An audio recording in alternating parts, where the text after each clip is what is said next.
Best of luck for the game today against the Roos. Hopefully it goes well. Thank you. Thanks for having me. Well done, Molly. Cracking Radio performance. career in the making, I think, Big Mac. Good on you. Jackie, look out. I think so. Now, Big Mac, I'm going to give you the duties of introducing our next guest. Now, we have some big-name guests on TDFL Live, but I've got a feeling our next one's one of the biggest. Lockie McKeon, who's going to be standing for seat of Benambra as an independent. Lockie, welcome to O&M Live. And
all season, doing respect work under the Tackling Consent program, and the club have been fantastic and been really keen to learn and have it's really been focused on the 12 to 17-year-old kids in football and netball and teaching them about respect and how to look after each other and just really... Wife or your mother or your partner if you try to treat women like that, it'll give you a good platform for life yourself. So, I think it's just fantastic what Kelly and the team are doing. And well done to Beechworth and Emma getting on board and supporting it, because it is so important, because no one deserves to lead a life like that under threat. It's just not fair and it's not right, and we just cannot stand for it.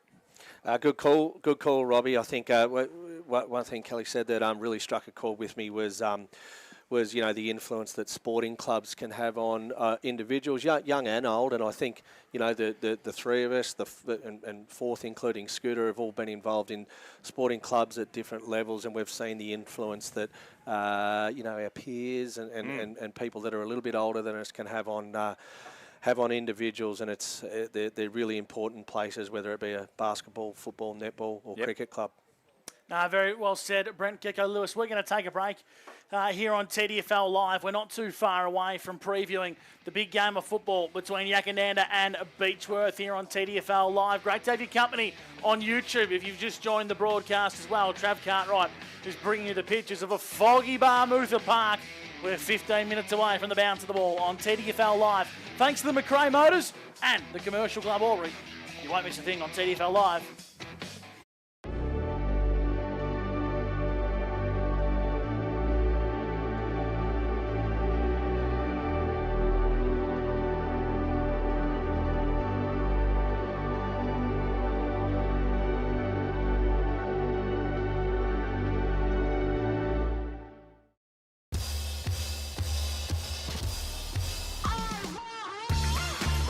The possibilities are endless with Peter Bowen Homes, because we build it for you.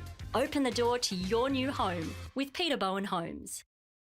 Avita Motorhomes and Caravans, the longest-serving motorhome manufacturer in Australia, are celebrating 60 years since our humble beginnings. And to celebrate, we're introducing new 60th anniversary models with an exclusive 60-month warranty, roadside assistance and cap price servicing package. Drop in to an Avita dealer or visit avitarv.com.au and experience the RV lifestyle today. Your battery's not going to have a pie at the footy. Catch a thriller at the flicks.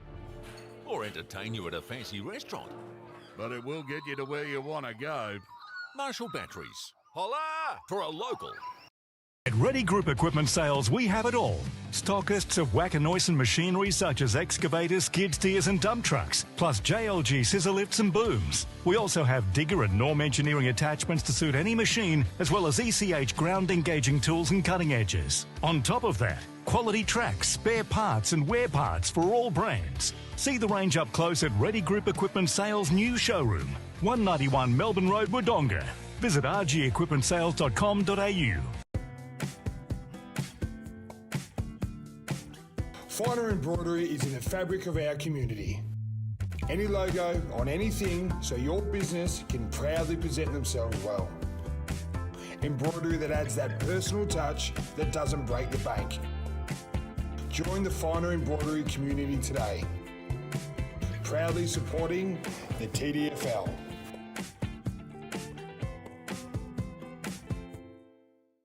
We'll help you get the job done. We'll make your job a smooth one. Dunn's Twin City Cranes.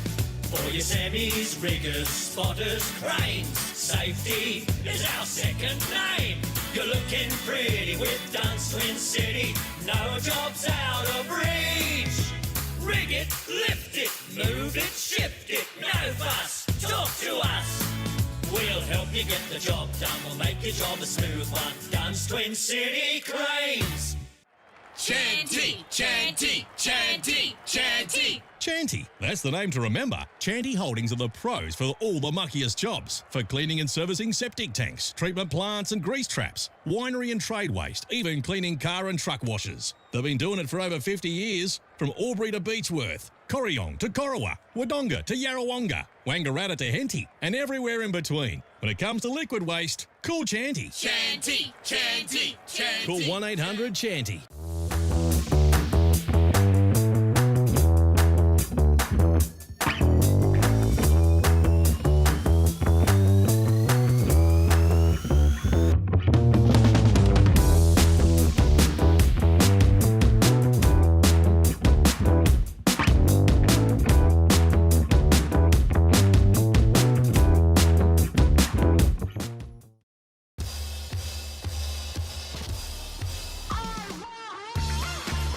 The possibilities are endless with Peter Bowen Homes because we build it for you. Open the door to your new home with Peter Bowen Homes. Value in a 7-year, 200,000 kilometre warranty. McRae LDV Wodonga, LMCT 498.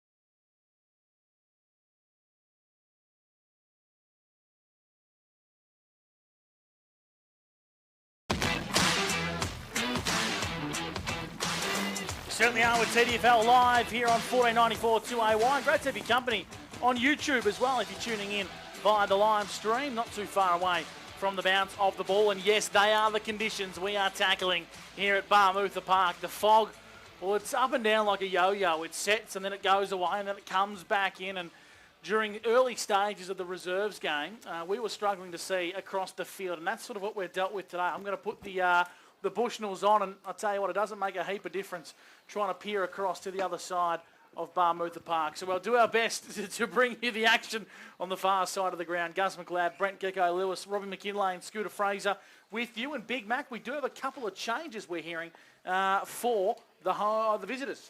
We do. Yackandandah have got a load out. I think Casey George might have been a hammy issue. He's out, and it's a shame for Casey too. He was voted Tool of the Week last week. He was wearing the orange cap around before the game. Ethan Roach is also out. And coming in, we've got Tallis McIntosh and Liam Wall.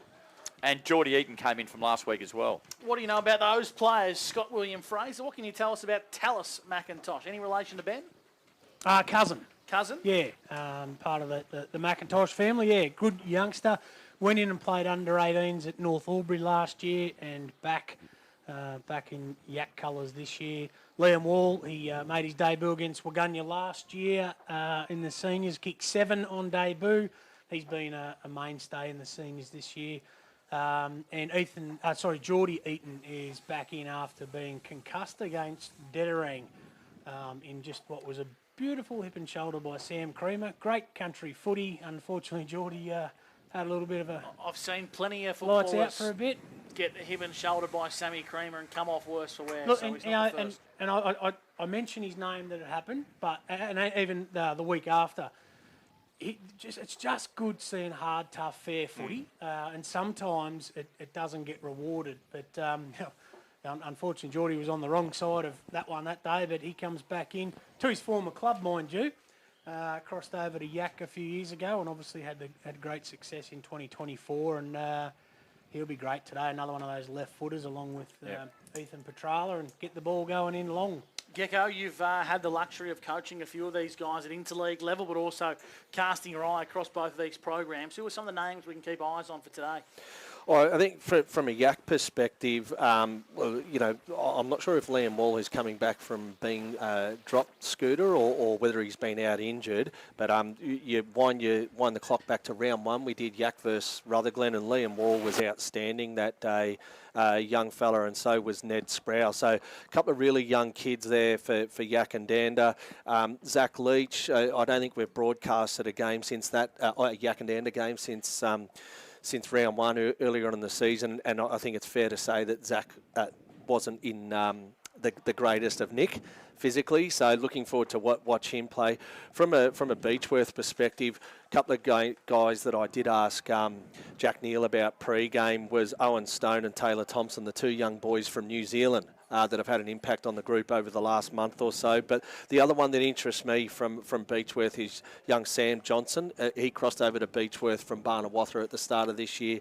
I think he sits on top of their goal-kicking list with 15 this year. So really looking forward to watching Sam today as well. He was in the interleague side last year, wasn't he? No, that's you're thinking of my man, Tommy Johnson. Little Tommy Johnson. Yeah, Little Tommy, yes. Yeah, look, and I also like the look of Beechworth's backline. You know, anything where you've got Cade Surrey there, Hugh Kavanagh, Joe Brock gets amongst it down there as well. And Wow. Sorry, Scoop. so Beechworth have just kicked a goal in the twos. Does that get them close, does it? I reckon they might have even hit the front. This is really tight. So they've come from a long way. They have. Beechworth have hit the front, would you believe? 7-5, 10 seconds to go. Yak 5-14. With 10 seconds to go. So that's, they're home. In fact, that'll be the last kick of the game. So they are going to hit the front and win this game with the last kick of the day. There you go. Siren goes well. That come from nowhere. There was last time we looked, I think we commented on the inaccuracy of Yackandandah. Well, it's come back to bite them, but that's a big finish. I think they kicked the last 4 goals of that game. So, I mean, and we've spoke a little bit about this pre-game, but it does not matter where Beechworth or Yak are on the ladder. When they play each other, it's game on. Yeah, and, that's 5th versus 8 in the twos. Yeah. And Yakka, that's quite a precarious position there. So they're equal 5th with Tallangatta on 32 points. So, a few games to go.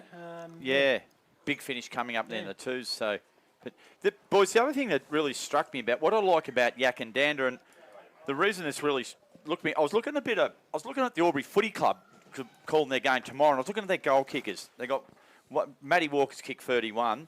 The next person, no one else is outside of Jake Ryan is not playing tomorrow. No one else has kicked 10. I look across here at Yackandandah's goal kicking, and they've got Dylan Nowak, 42. Lockie McMillan's kicked 20. Maxie George has kicked 20. Nick Donaghy, 21. 19 goals to Malachi Owers, and even 15 goals to Ethan Petrala. That is a great spread of goal-kicking options and capability you've got in the side. So I think it's a really strong point, Keck. No, it is. And something I'd picked up pre-game as too, Rob, without trying to steal your thunder there. But how understated has Dylan Nowak been as well? I mean, we all knew who he was playing at Wodonga Saints, who doesn't get the attention and the discussion like a Yackandandah would.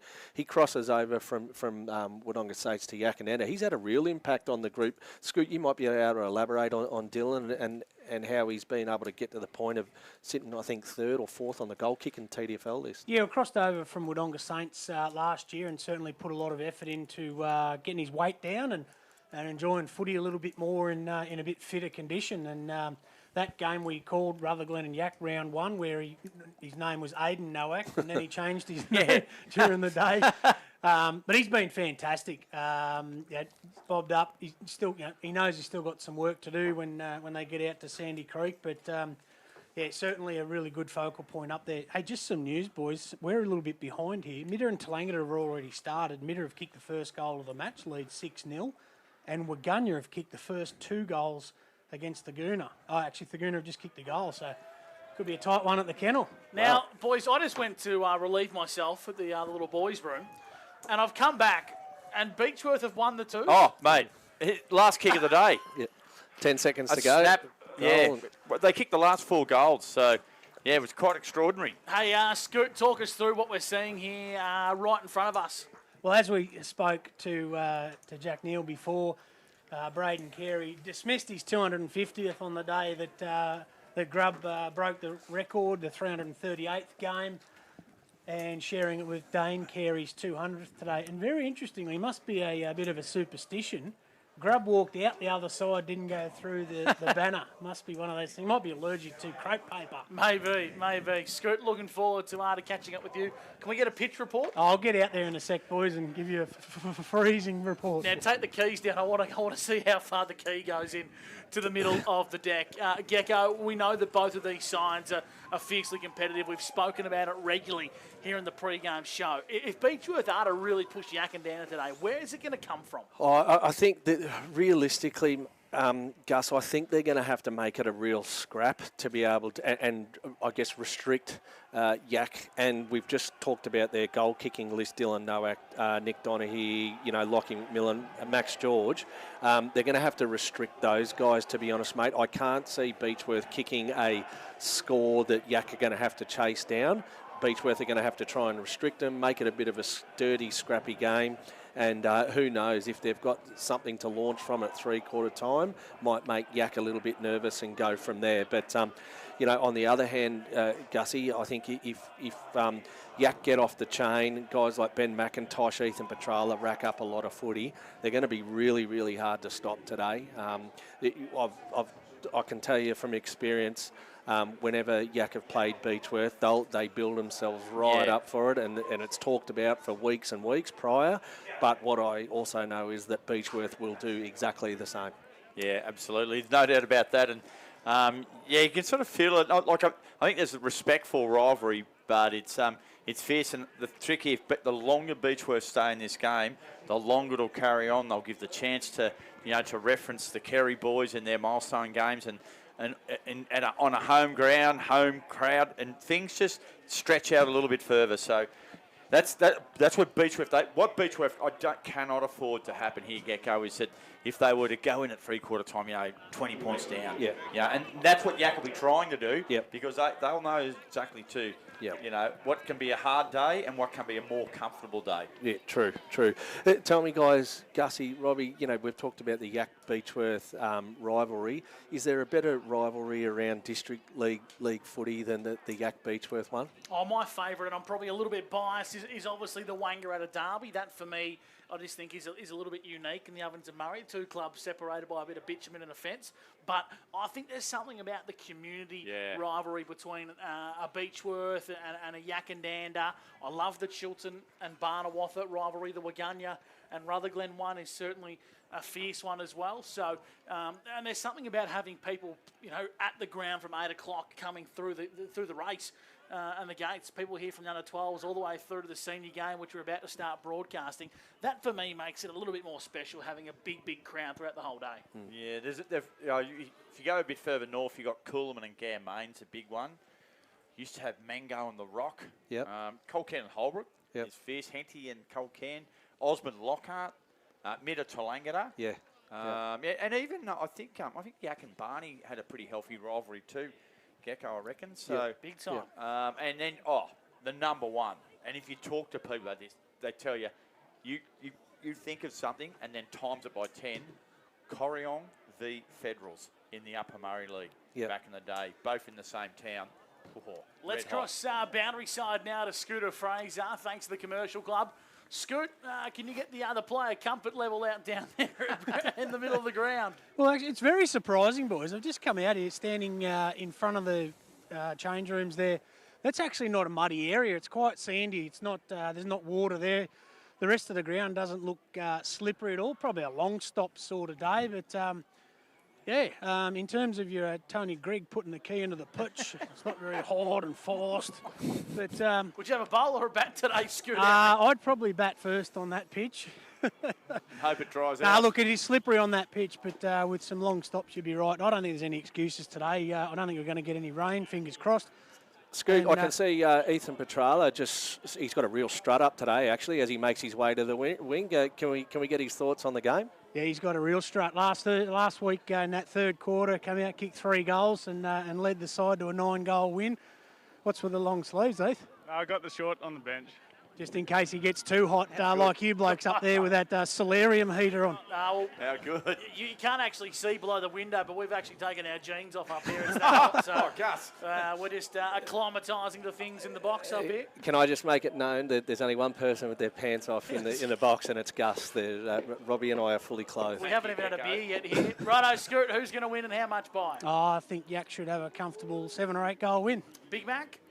Yeah, look, I think Yak win too, but I'm a bit like Gecko. I think it'll be drawn a little bit closer. I think probably around the 30-point margin. Yeah, What about you, Gecko? I'm going a two-goal win to Yackandandah, and I think there'll be it'll be a telling game right throughout. I'm expecting a Zach Leach masterclass today. The big man in the ruck, he loves these conditions, and he's going to give Yackandandah first use of the footy. The first term on TDFL Live is thanks to McRae Motors and the Commercial Club Albury. Here's Robbie McKinlay. Yeah, thank you, Gussie. Well, great to be here at Barmutha Park as Leach takes the ball out of the ruck, pumps the ball inside forward 50. Nowak knocked off the footy. Play on was the call. Off half back, coming through hard was Brock. Drives it to middle of the ground. There's a good grab taken there for Beechworth by Paddy McCarthy. Look to the far side of the ground. Gathering it quickly for Yak. Handball over top, looking for Leach. Clean bowl there was due to Hood. Now's the chance here for kick off the ground. Smart footy, I like that. Excellent work there by Billy Greska. And picked up there on centre wing by Nick Donner. He's a smart mover. Looks for Malachi Owers. And Malachi has taken a mark about 50 metres out directly in front, Gek.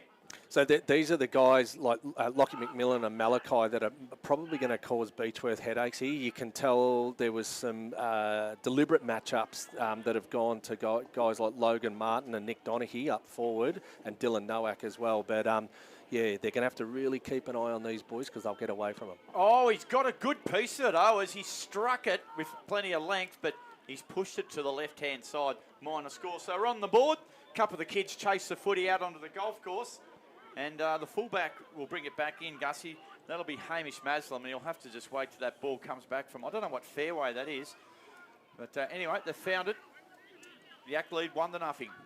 All thanks to Shelving and Storage Northeast here on TDFL Live. Maslam goes out wide to the far side of the ground. Scoot, we do have visibility out there, but maybe not for long. No, it looks like it's going to come back over again from the south. Just some great news, boys. 8-minute mark of the first quarter. Guy Telford has brought up his 100th goal for the season. He's kicked they've kicked 4 goals now. Keehor 4 straight to Rutherglen 0. So the 100's up for Telford. I reckon 150's on the cards this year for Tally, particularly if they go through the finals and lose one as well. They should finish top. Beechworth go long down the golf course side of the ground, sitting in the hole. Take a good mark. Yackandandah. They're going to look to bring the ball inboard here. Nice looking ball. Finds its way to O'Connell. Back at the club in 2026. Got the ball on centre wing scoreboard side. Yackandandah lead 1-0 over Beechworth. Well, Gus, normally you kick with the breeze. Do you kick with the fog? Maybe. You kick with the fog. A TDFL special here. In the middle of the ground, mark's been taken for Ruzia. Slow build up here. Everyone's past centre in Yackandandah's attacking half of the ground. And Yak is still going to chip the ball around here. Boys, if another option. Beechworth are going to allow him to chip it around like this without putting pressure on the ball, it's going to be a long day for Beechworth. And Nick Donaghy's going to get a 50 here. Arriving a tad late was Cade Surrey. And Donaghy's going to get marched to the top of the goal square. Originally in the contest, 50 metres out, Scooter. Yeah, look, that's the way Cade plays. Yeah, makes the opposition earn every one of them. Donners has got up, looks okay. He'll kick the goal, no worries. But, yeah, again, that's just the way the Surrey boys play.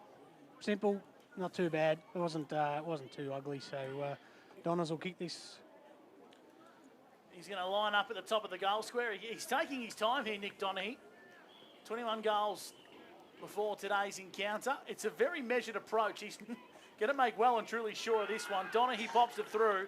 Yackandandah on the shelving and storage northeast scoreboard with a major, and after 3 minutes they lead 1-1-7 to Beechworth yet to score. You'd imagine if I was Jack, I'd be really frustrated with that first 3.5 minutes. Just Yak had free run at just chipping it left, right and centre. Look at picking off 45s nice and easy. It wasn't free flowing football by any means, but they were able to just work their way around Beechworth's defence easily. So hopefully a message gets out and they can straighten that up a little bit. Yeah, first quarter action for shelving and storage northeast. It'll be Paddy McCarthy and Zach Leach up in the ruck, and we noticed from that first centre bounce Gecko that big Zachy Leach, he just took the ball and he pumped it 45 metres inside forward 50. They're going to have to stop that. Yeah, Gus's man. Yeah, Leachy looks a lot bigger and stronger than Big Paddy today. Well, Paddy got this. He might have pushed him. So Leach is going to again get the first kick from the clearance, and it's a nice little chipping kick. Donaghy on the lead, takes a good grab, 60 out, looks for Lockie McMillan. McMillan takes a mark on the chest, and he'll shoot from around about 40 metres out, 45-degree angle, and that fog is starting to roll in on that pocket. And McMillan going for the long sleeves today. They've got a couple of guys like that, don't they, Robbie, that look really dangerous up forward, those smaller, lesser likes, and they just chip away with their one or two each week. Bit of a sharpshooter. He runs around on the left foot. McMillan gets good purchase. Oh, he likes it. And McMillan, a nice little bit of a celebration there too. I'm not sure what that's about. He heads for the interchange bench with a gold. He's 21st of the season. And Yak get back-to-back golds. And again, it's that clearance work from Zach Leach. They've got a lot of firepower up there. I'm looking around and it's hard to know who to put most of your attention on.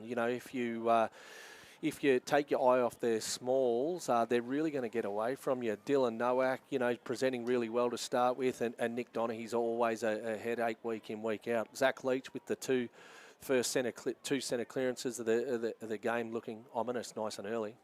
Certainly is. Gecko Lewis on TDFL Live for the Commercial Club.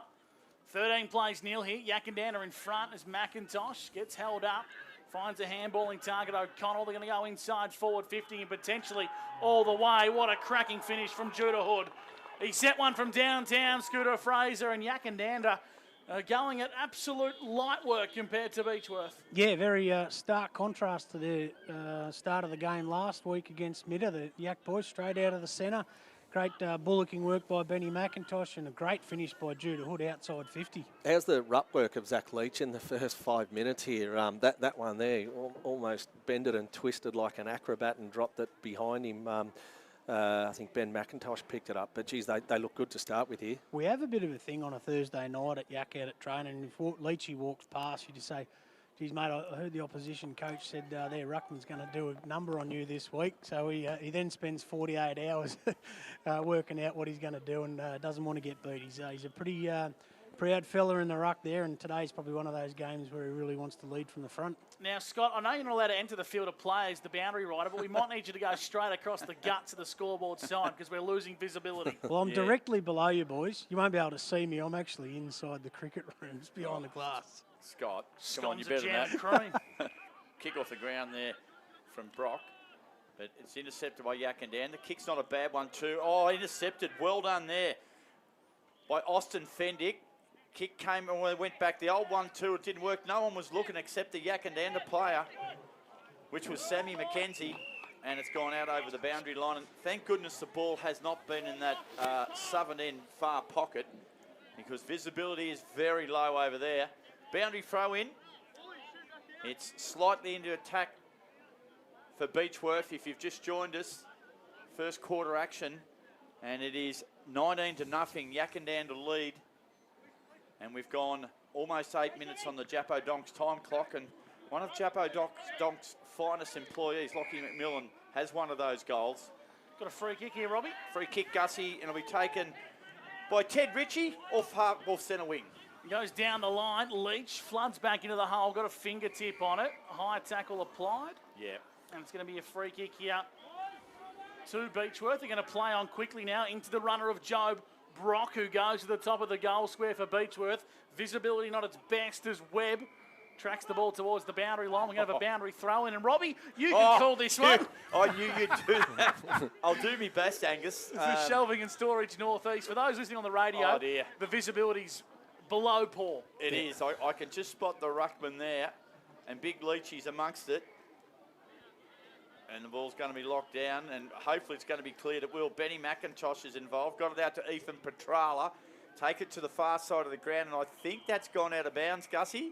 It has. I can see a fluoro boundary umpire signal, and it's going to be a ball in, I believe. It is, yeah, a ball There we in. go. It'd be nice if we could send a message out to the two teams. Get them to play this wing, please, boys, because otherwise it's going to be a tough day. Certainly is. Boundary throw in. Leach won the tap. Yackandandah have it. I think that's Ben McIntosh and the fluoro wheels. We won't miss him today. In dispute on centre wing. Aussie Fendix there for Beechworth, and the umpire's paid a free kick. It's going to go the way of Yackandandah, just behind centre wing. I reckon that's Ray Ferrugia. He's going to play on. Yackandandah have got it on centre wing. Back to the runner.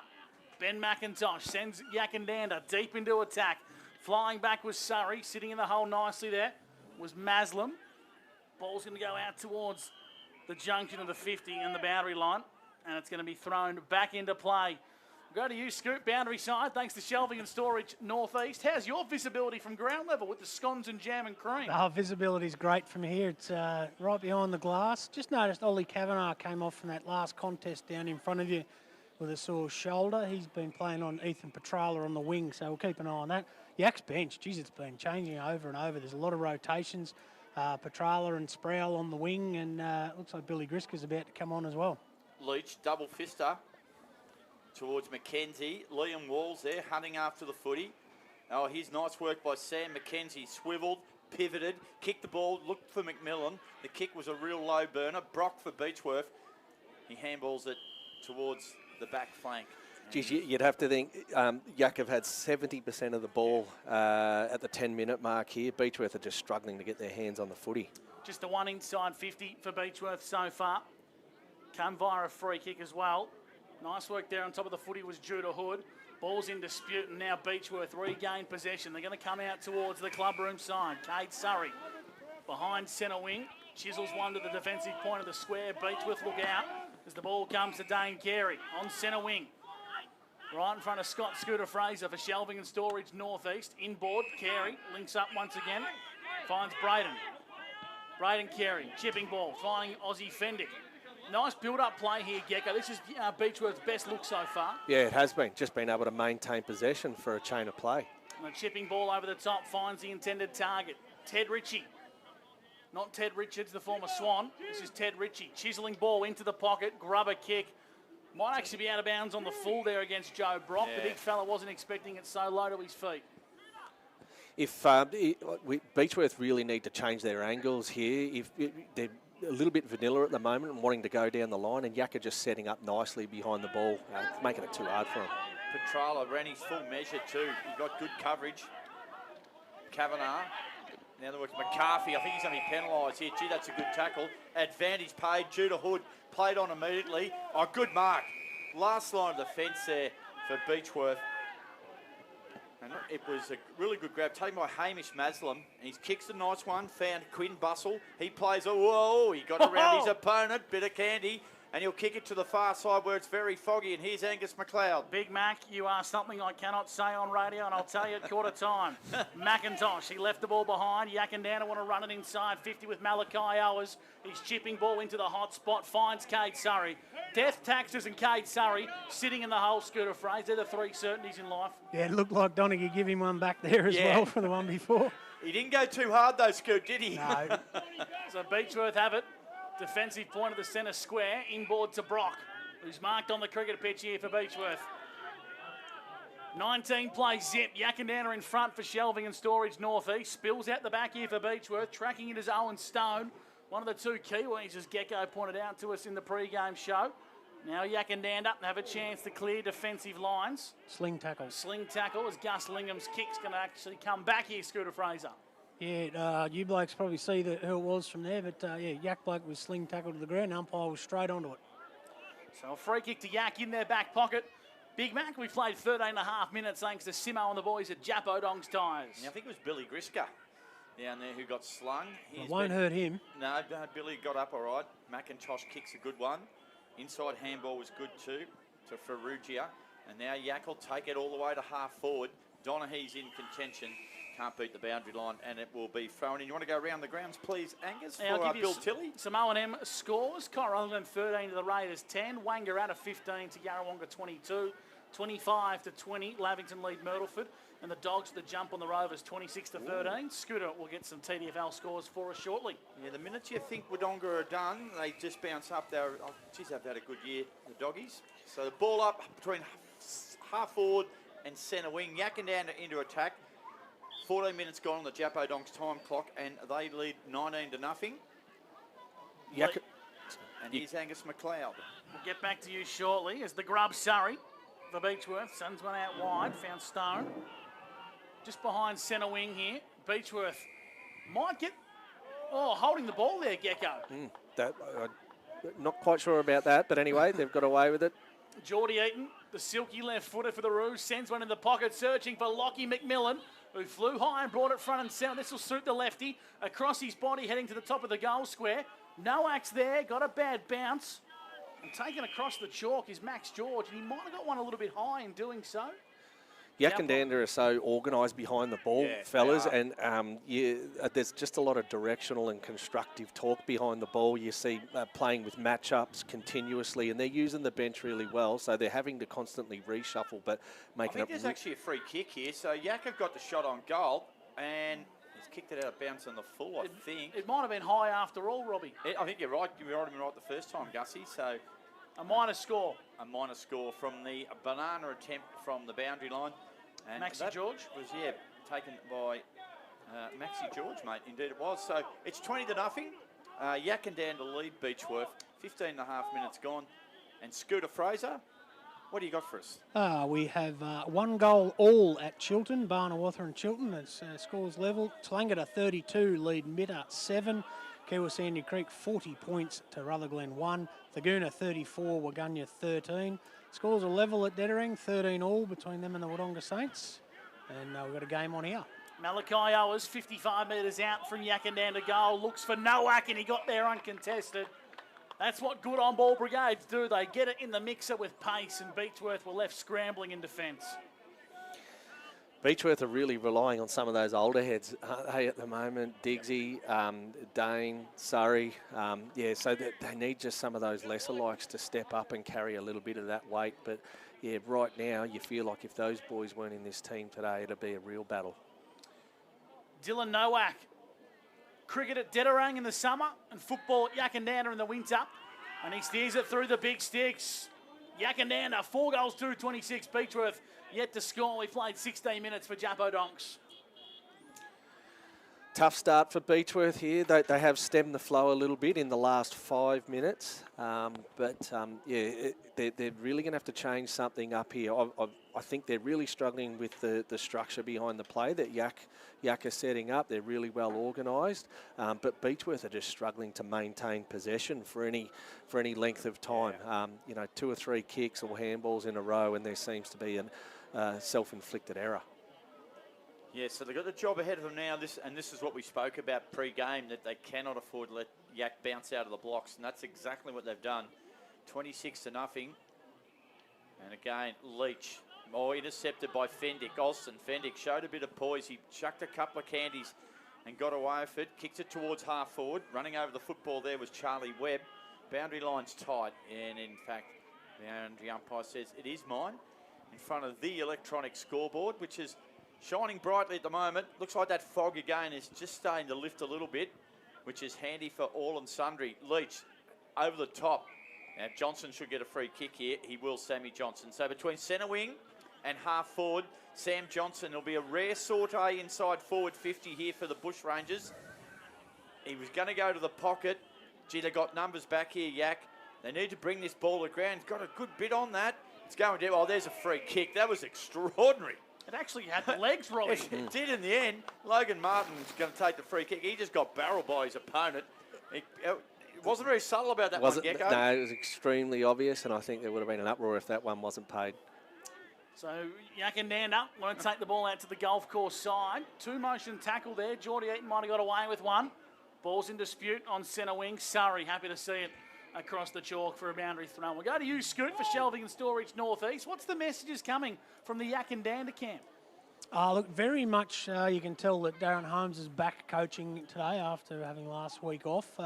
You mentioned about that the general down the back in the back line there, Gus Lingham and Big Martin. They've just got it going down there. You can see here where they're already making sure everyone's got a man. Maslam under the pump from Lockie McMillan. McMillan's done well, so too has Maslam. Ball's in dispute, heading towards the boundary line. Yackandandah win the race first. Nowak chipping ball into the pocket. Mark has been taken. No, it's going to be out of bounds on the full. It's going to be a free kick to Beechworth, and Surrey will take it for the Bushrangers.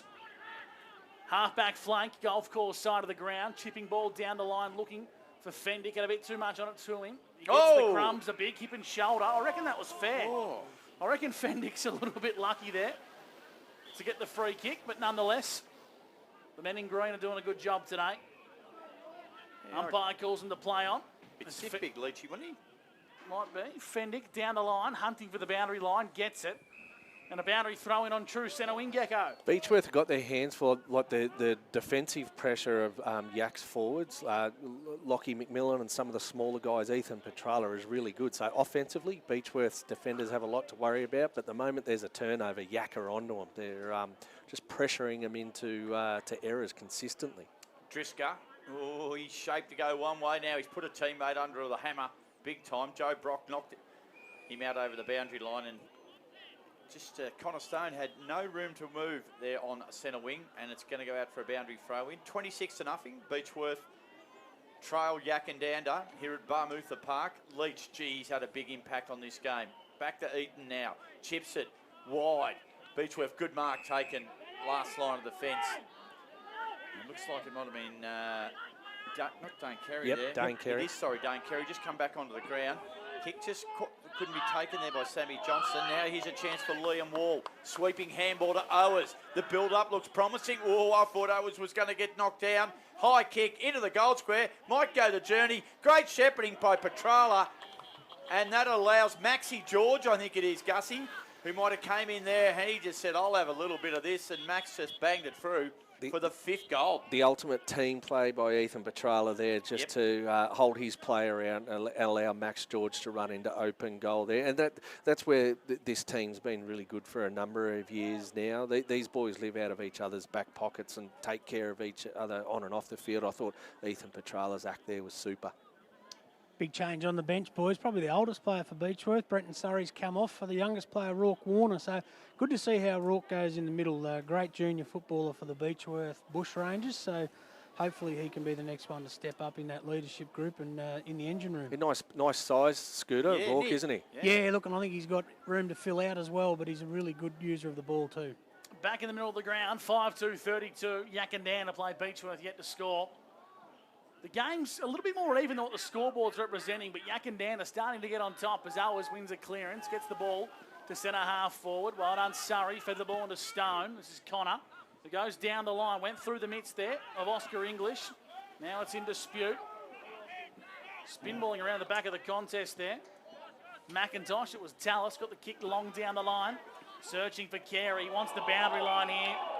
Very, very smart there from Cade Surrey. And, of course, no deliberate in this competition. Scooter Fraser. No, just good country footy, boys. Good umpires and good footy.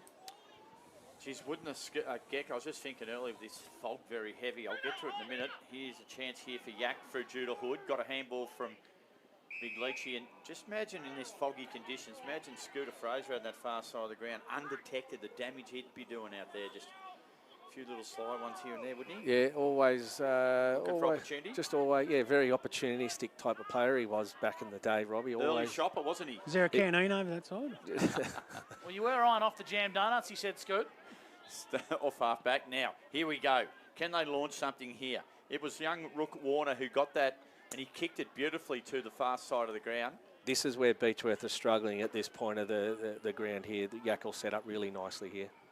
Seems like Robbie's struggling too. Can't find the numbers on the jumper. Have a look at that, mate. Over that far side of the ground. Who did he kick it to, Robbie? Hey, It's amazing how it's rolling in and out, isn't it? Like it'll be goes, clear in 5 minutes and then thicken up again. Lucky with the scoreboard in front of us, 5-2-32.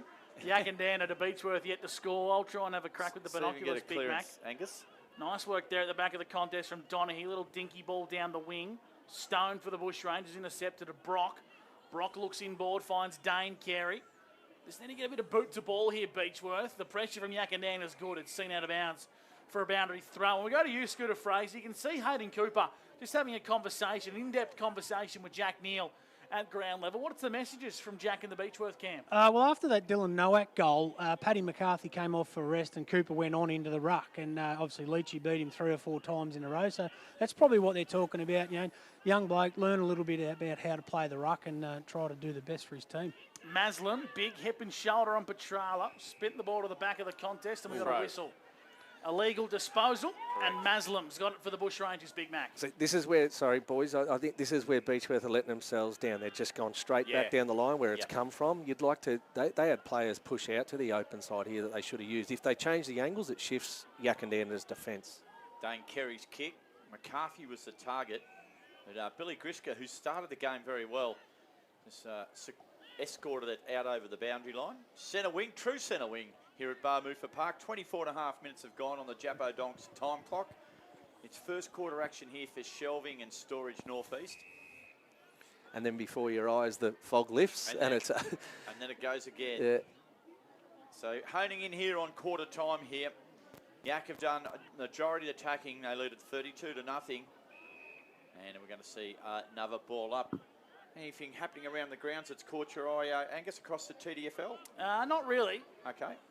Of course, this is the talking point, the fog. Yeah. As it is starting to lift now. Hood goes down the line here. Malsom tracking this one for Beechworth. Hot on his heels is McMillan. Turnover in a dangerous spot. Yackandandah get the ball to the goal square, searching for a lead, and the mark has been taken. Petrala called to play on. Wants to go himself. Oh, now the hands on to Malachi. Hours and hours. Steers through another major for Yackandandah, and I reckon he might be hurt in doing so. Bit of a late bump. Hopefully he's okay. It just looks like he got a bit of contact as he got boot to Mick ball. O'Callaghan came in there just a little bit late. Scooter, you probably had more of a vibe down there where you are on boundary side. Yeah, look, probably what didn't need to be done, but Mal's pretty tough. He'll get up and he'll get straight back into the middle or amongst it pretty quickly. 38-point lead here to Yackandandah. Gecko. Beechworth really need to address a few key stakes. If I'm Jack at quarter time, I'm probably looking for a little bit more accountability. Number one, right across the ground, starts in the midfield. Leachy's all over him, and centre clearances would be all Yackandandah's way. But then the other point I'd be asking to address is, let's stop going straight down the line. Let's try and open Yak's defence up by changing our angles, use our 45s. Need a bit more carry, Gek, run a bit further. But yeah, they do. We spoke before the game about Yackandandah's goal scoring options. Well, they've kicked 6 goals this quarter, 6 separate goal kickers. Now that's a free kick. It's going to go the other way. It's going to go to Big Pat McCarthy. Pat says, I'm going to go towards centre half forward. Kick's not a good one. Look at that, and it's going to be marked there by Tallis McIntosh. He'll come wide. His target there, and he's going to find him. Was Ned Sproul. Sproul, a little high up and under. Benny McIntosh marks it. Plays on. He's got room in the middle if he wants it. McIntosh goes longer. McMillan with the fly. From behind. Ball hits the deck. Here's a chance. Petrala again. Was it inside handball? Owers through 1, through 2. Handball over the top and bang. Was it Maxi George again? Yep. It's the recipient of a nice bit of Gold Square charity. So he gets his second goal, does Max. And Yackandandah get their 7th. Gee, that was slick play, set up beautifully by a couple of the youngsters off half-back. Scooter Fraser. Yeah, you won't find me saying a bad word about Ned Sproul. What a breakout year, first one out of under-17s. And tell you what, he'd be right up there in Yak's best and fairest in his first year. Just love the courage of the young fella, and he's pretty measured with his kicking as well. Has he played most of the year, Scooter, Ned? I'm sure he played round 1 against Rutherglen. I don't think he's missed a game, mate. It's a really good sign. You know, some of these young blokes that are running around, Liam Wall, Ned Sproul, Tallis McIntosh, it's a really good sign for Yackandandah. As the fog starts to set once again, visibility slowly decreasing around the grounds thanks to Bill Tilley. Yarrawonga 5-4-34. Wangaratta 3-3-21. Decent game of footy down the road in Wangaratta. Hey, Scoop, we'll get Ned's played all 14 games, kicked 4 goals and been in the best 5 times. Back in the middle of the ground, Fendick dispossesses. He went to kick the ball. Now Yackandandah win the clearance. Hood, he's been good in the middle of the ground, high up and under. Sam McKenzie brought it front and centre. Busting his way through was Eaton. On to McIntosh, top of the goal square. Might even have the legs. McIntosh dribbles and misses for a minor score.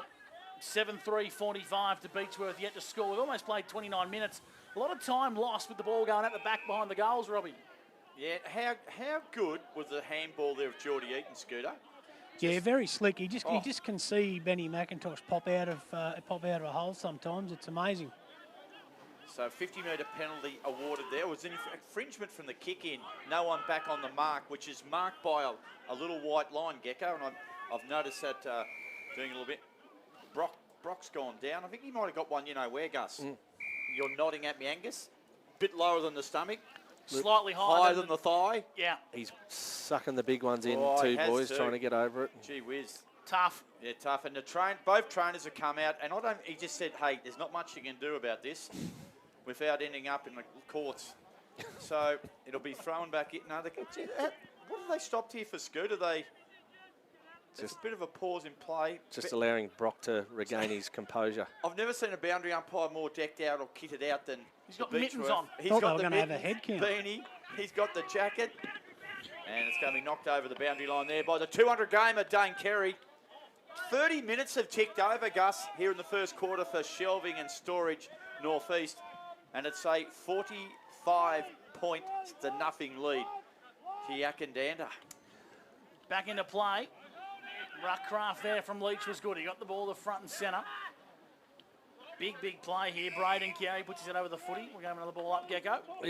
Everything about Yak, and we know this with Homer's teams that he coaches, everything is organised and structured. Yeah. Stoppage, defensively, everything. They just look all over Beechworth. Brenton Surrey put his head over the football, burrowed his way through. Now having a go was Braden Carey. And the umpire's going to call for another stoppage. Almost hit 31 minutes here in the opening term. Thanks to Jappo Donks Tyres in Wodonga. Of course, Lockie McMillan from Jappo Donks already got a major today. Yeah, been pretty prominent, Lockie. Looks Didn't busy. love it Looks too. real And busy. great to see Richard here. Richard's in there doing the time clock. And I don't know if Dick McMillan's fallen asleep in there or not, but this quarter is approaching 31 minutes. He's already hit it, Robbie. I'm not sure if he can hear me in there next door to us, but siren must be close. Leach, he's kicked it fair into the guts of Brock, and he's just got 1 minute to go. Mr. Sinclair comes out, the lovely Mr. Sinclair. Charming gentleman. It has been a long quarter, Robbie, hasn't it? A long quarter. Just wonder what's going on in there at the moment, that timekeeper's box, Well, Gus. we've lost a lot of time with the ball going out the back of the goals, I think, Robert. I've got a feeling the second term won't be as long. They do like their races, those boys, and sometimes you can get a bit wayloaded with a horse race, Angus. Down to you, Scooter Fraser. I think Joe Brock's probably looking forward to quarter time more than anyone. One in the guts and one a little bit lower, and probably needs to get a bit of deep heat going. Hey, Zach Leach, we talked pre-game about Zach Leach. He definitely has lost a kilo or two, and he's moving better for it today. I don't think he's lost a tap. 17 kilos, apparently. He wins the clearance here for the Roos and goes long down the line. Nowak nullified the contest. He had 2 Bushrangers to beat. Stone, happy to see the ball out of bounds for a boundary throw-in. On the half-forward flank here for Yackandandah, the Roos are leading 7-3, 45 to Beechworth, yet to score. Shelving and Storage Northeast, opening term, first quarter. Back into play. Finally, the ruck contest goes the way of Beechworth. McCarthy won the tap. Now the ball's in dispute across half forward for the Roos, seen out of bounds for another boundary throw-in. Can't be long to go, Robert. You've been next door. I've just had to, and Richard McMillan is not in there. He's left. Gav's. It's in the capable hands of Gav Sinclair. And look, if it was after 3 o'clock, I might accuse Gav of maybe having something to get him through the afternoon, but not just yet. A bit early for Gav. So, good lads. Here we go. Eaton, another clever handball. McMillan from the impossible angle. Lockie McMillan goes for goal. And he bursts it through the fog and picks up a minor score. So he's first behind for the day. 7-4 46, Yackandandah lead, Beechworth 0, and we have gone 33 minutes and 15 seconds. It's got to be some sort of record, Robbie. So Beechworth at fullback are going to come out to the clubroom side. Chipping ball. Nice, getting a little fingertip in there was Mackenzie. Bit of perceived pressure there, Yes. Gussie.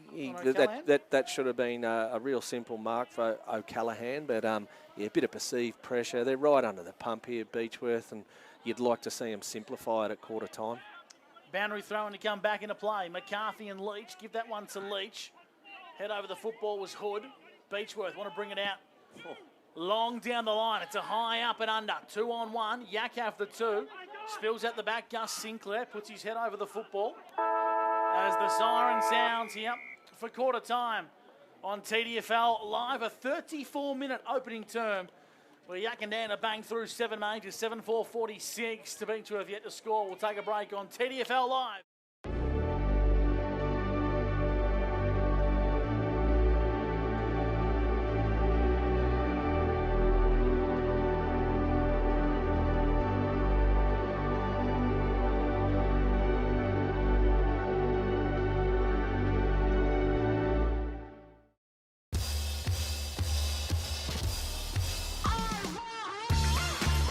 The possibilities are endless with Peter Bowen Homes because we build it for you. Open the door to your new home with Peter Bowen Homes.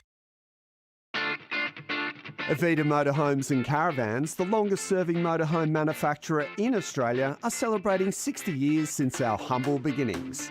And to celebrate, we're introducing new 60th anniversary models with an exclusive 60-month warranty, roadside assistance and cap price servicing package.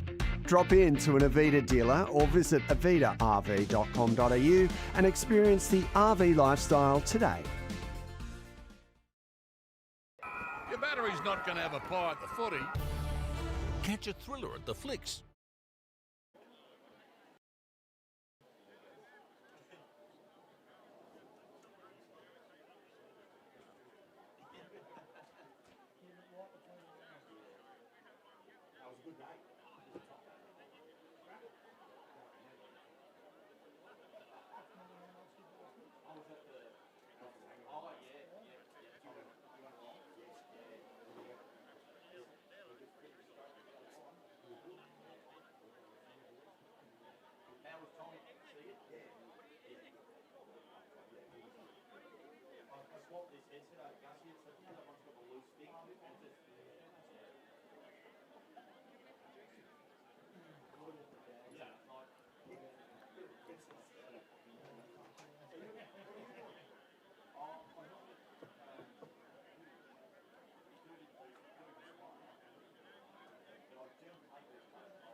We can't see Jack Shizen.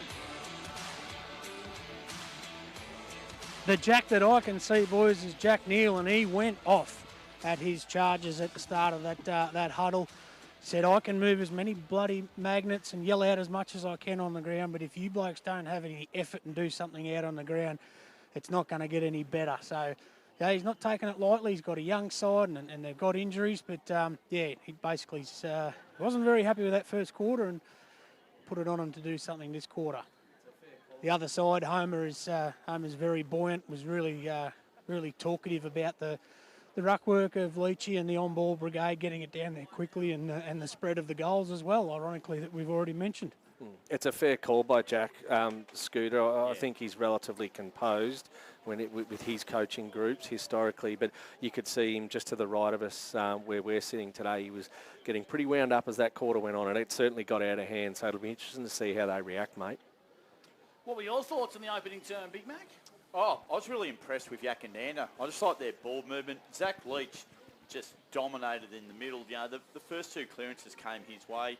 He's pretty well done what he's liked, you know, and around the ground he's been good. What I like about Leachy, he's got so much variety as a ruckman. He's got about 4 tricks he uses, and one of those is grabbing the ball himself, using his strength and all that. So, and he's got a really good connection with, you know, Benny McIntosh and a lot of these on ballers there, Malachi Owers. So he's led the way, and it's just been very even. Billy Grisker's been all good off half back there.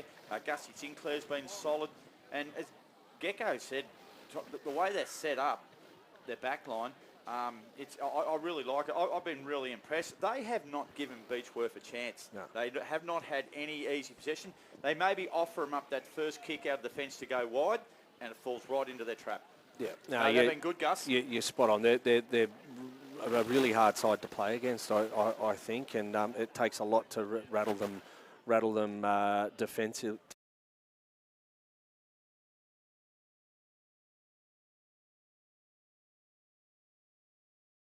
Yep. Aggressive, clever.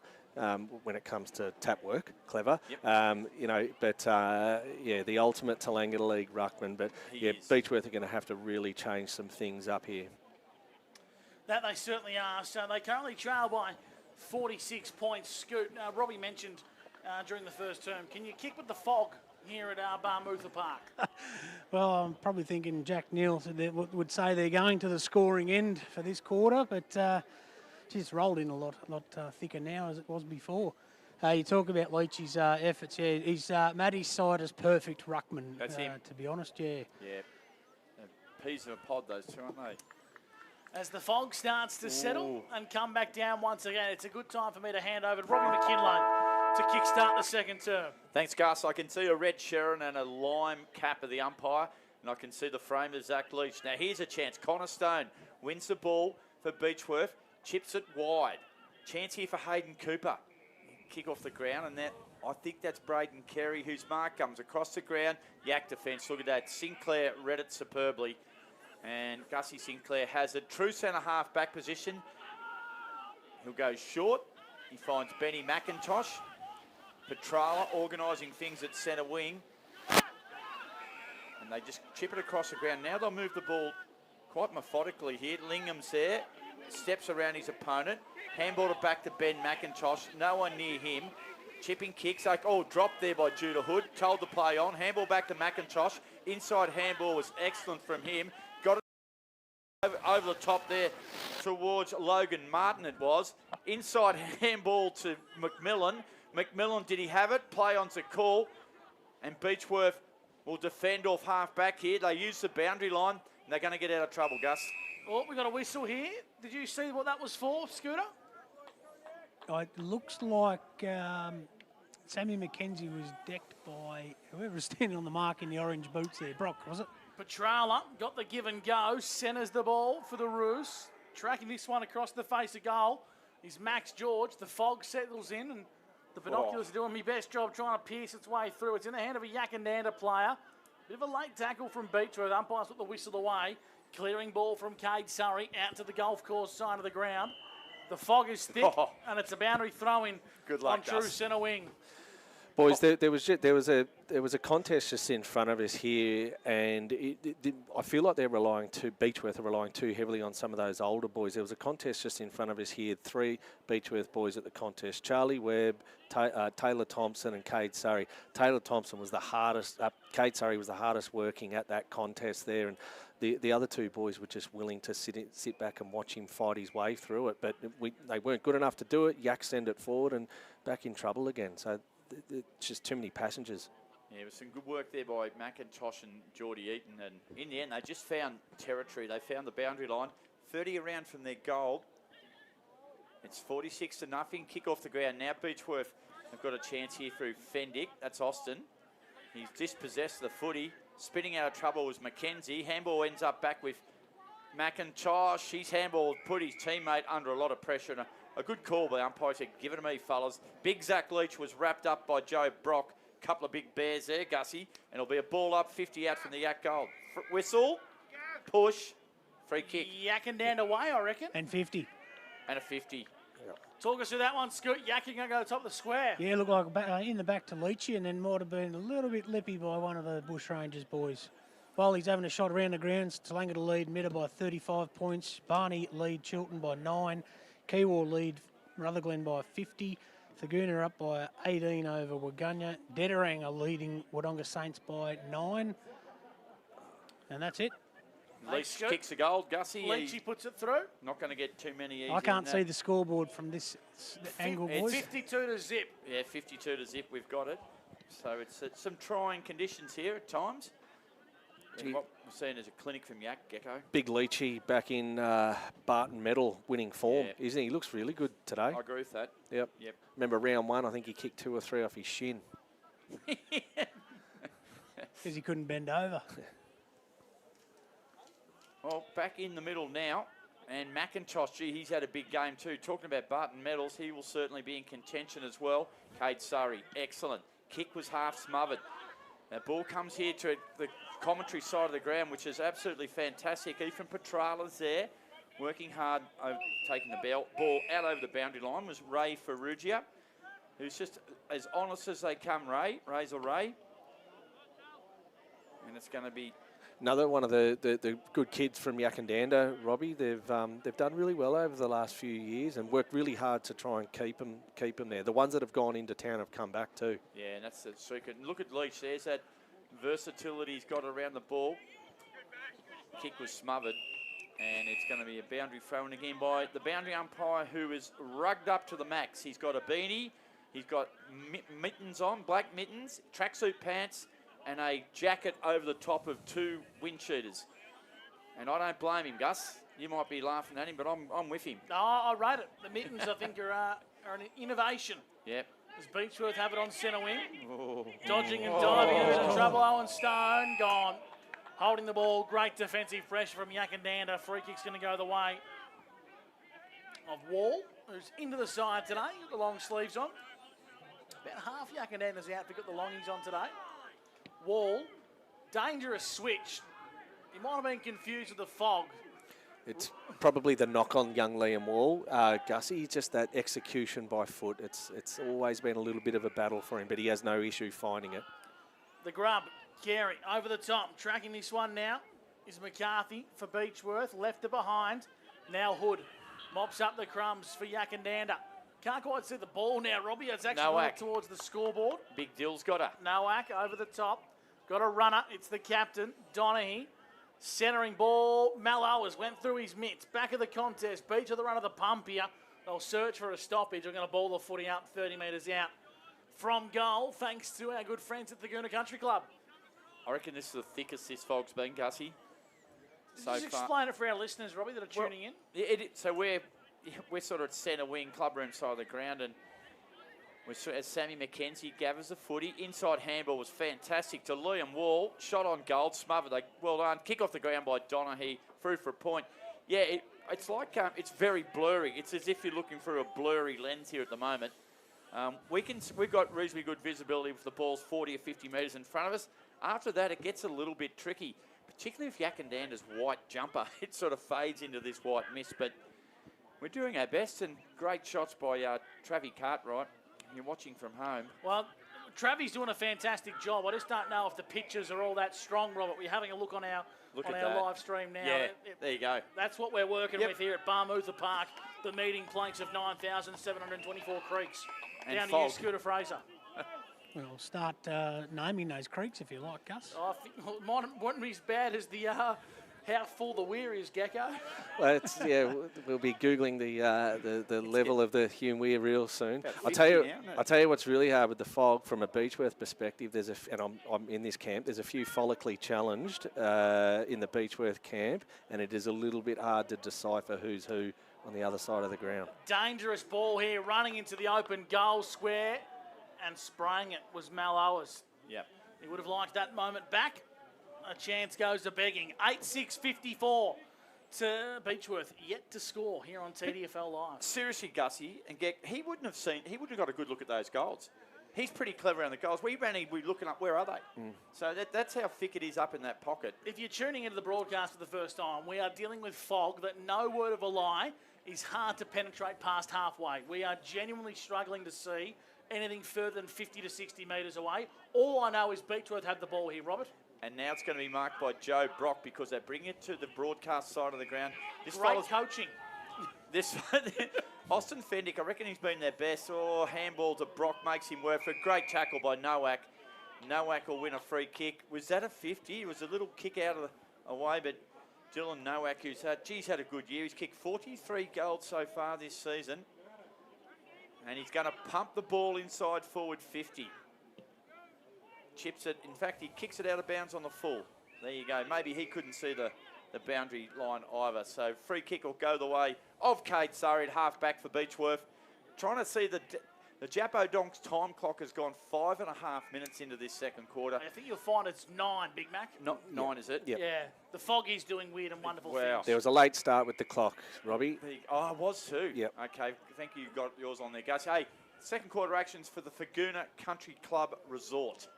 Certainly is. Now I'm just going to try and make amends to see where the ball is. On the far side of the ground, we've got a whistle. Down to you, Scott. What's happening at ground level? I can see the umpire pointing a free kick to Yak. Correct. Okay. And it's Liam Wall, I reckon, Gussie. Well spotted, Robert. Gee, that's thick. Now, you spoke about the lights on the ball. I'm going to be an advocate for that from here on in. Logan Martin wants to bring it out to the broadcast side. I'll start paying blokes cash to bring the ball out here, I reckon, so we can see the action. Here's McMillan on the defensive point of the centre square. Looks as if he's rolled a fair way up the ground here, Gecko.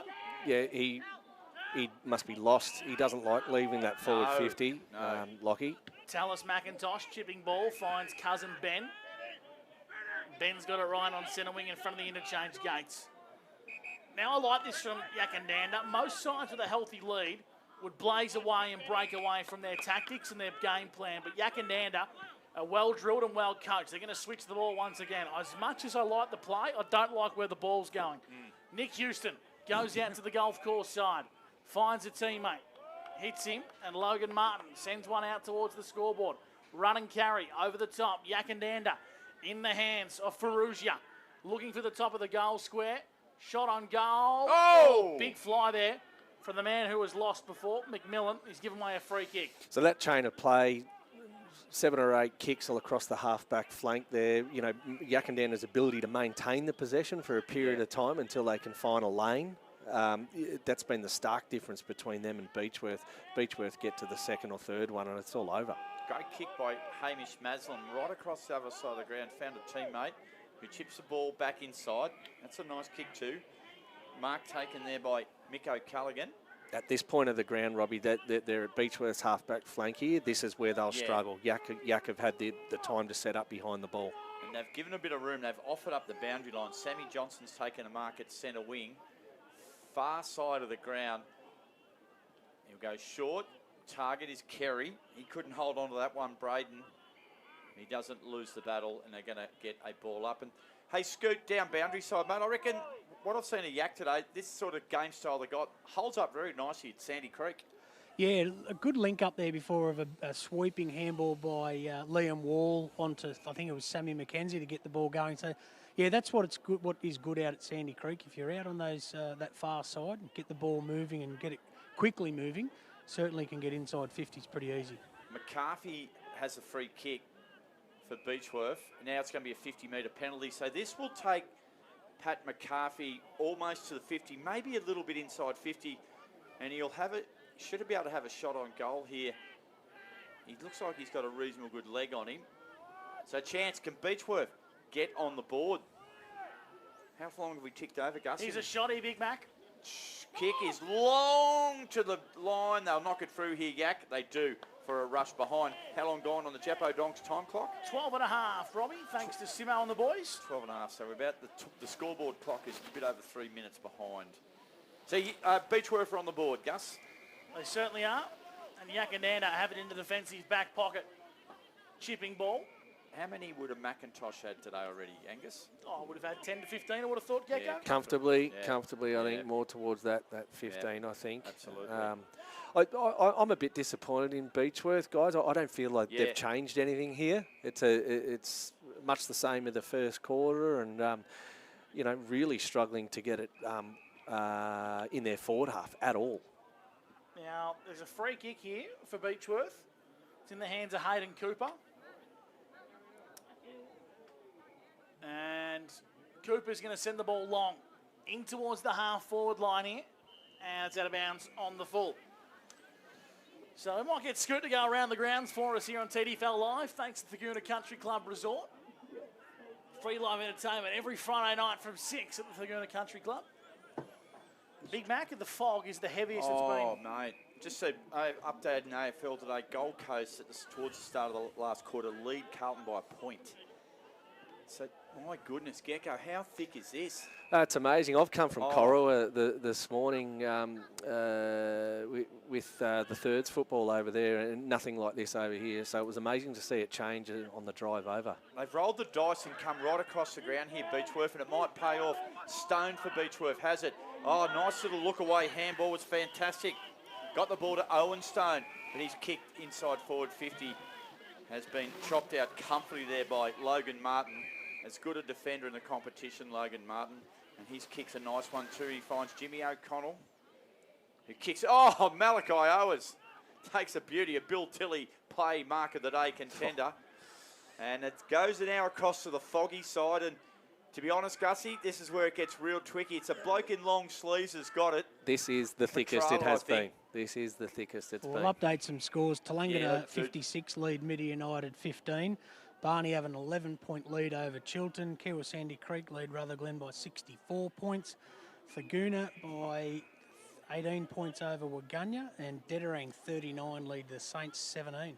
Oh, I've never seen like this, boys. We might have to get a special guest midway through the call to interview just to pat a bit of time here on TDFL Live. Thanks to the Commercial Club. I'll tell you what, I'd rather be at the Commercial Club, I think. At least you have visibility in there. I think Beechworth have it on the far side of the ground. I'm just struggling to see who's got the ball. It is Beechworth, and they get the ball inside forward 50. Couldn't tell you who it is. And now it's gone out of bounds for a boundary throw-in. Scott, you've been covering TDFL footy for a long time. I've never seen scenes like this. Yeah, I've never played in it either, boys. So as far as I can remember, I did way back to around the 14's days of driving from Colcan to Midder.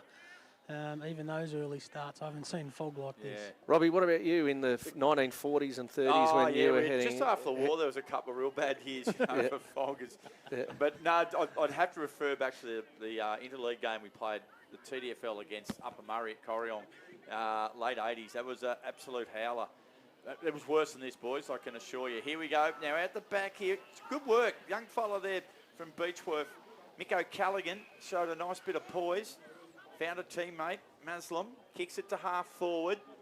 Who's there? Yak have got some numbers. Gee whiz, this is hard to see. It's like that race caller who tried to call it in the fog, Gussie. It's a battle. Logan I reckon Martin. he had better visibility than us. I reckon Stevie Wonder would have better visibility than us at the moment, boys. It's going to be a ball up. About 35 out from the Beechworth goal. Yackandandah lead 54-1. 13 minutes gone on the Jappo Donks time clock. This second quarter's for the Laguna Country Club, Gus. Certainly is. Ball's in Beechworth's attacking 50, but Yackandandah bring it out to Sproul. Across half back for Yackandandah. They lead 54-1. Down the line, Spills at the back here. Donna, he wants to keep it alive for the Roos, but the boundary line beats him to it. Down to you, Scooter Fraser for a boundary throw-in on centre wing. Yeah, good effort by Liam Wall to keep the ball going. But when you've got Joe Brock and Cade Surrey coming at you, certainly going to be bearing down and hoping that they don't land on top. I think Beechworth have probably stemmed the flow a little bit here. Yak have struggled to hit the scoreboard in the last 7 or 8 minutes, and Beechworth have had a couple of forward entries, which is a positive sign. Surrey went down the line, trying to keep it alive. He can't quite do so. Was Wall, boundary thrown right in front of you. Scooter, going to get a touch there. Oh, we can't reach through the glass, mate. Are you seriously behind the glass? I am, yeah. It's beautiful and warm in here. That's terrible effort. I'll take this one, Gus. Right in front of us here.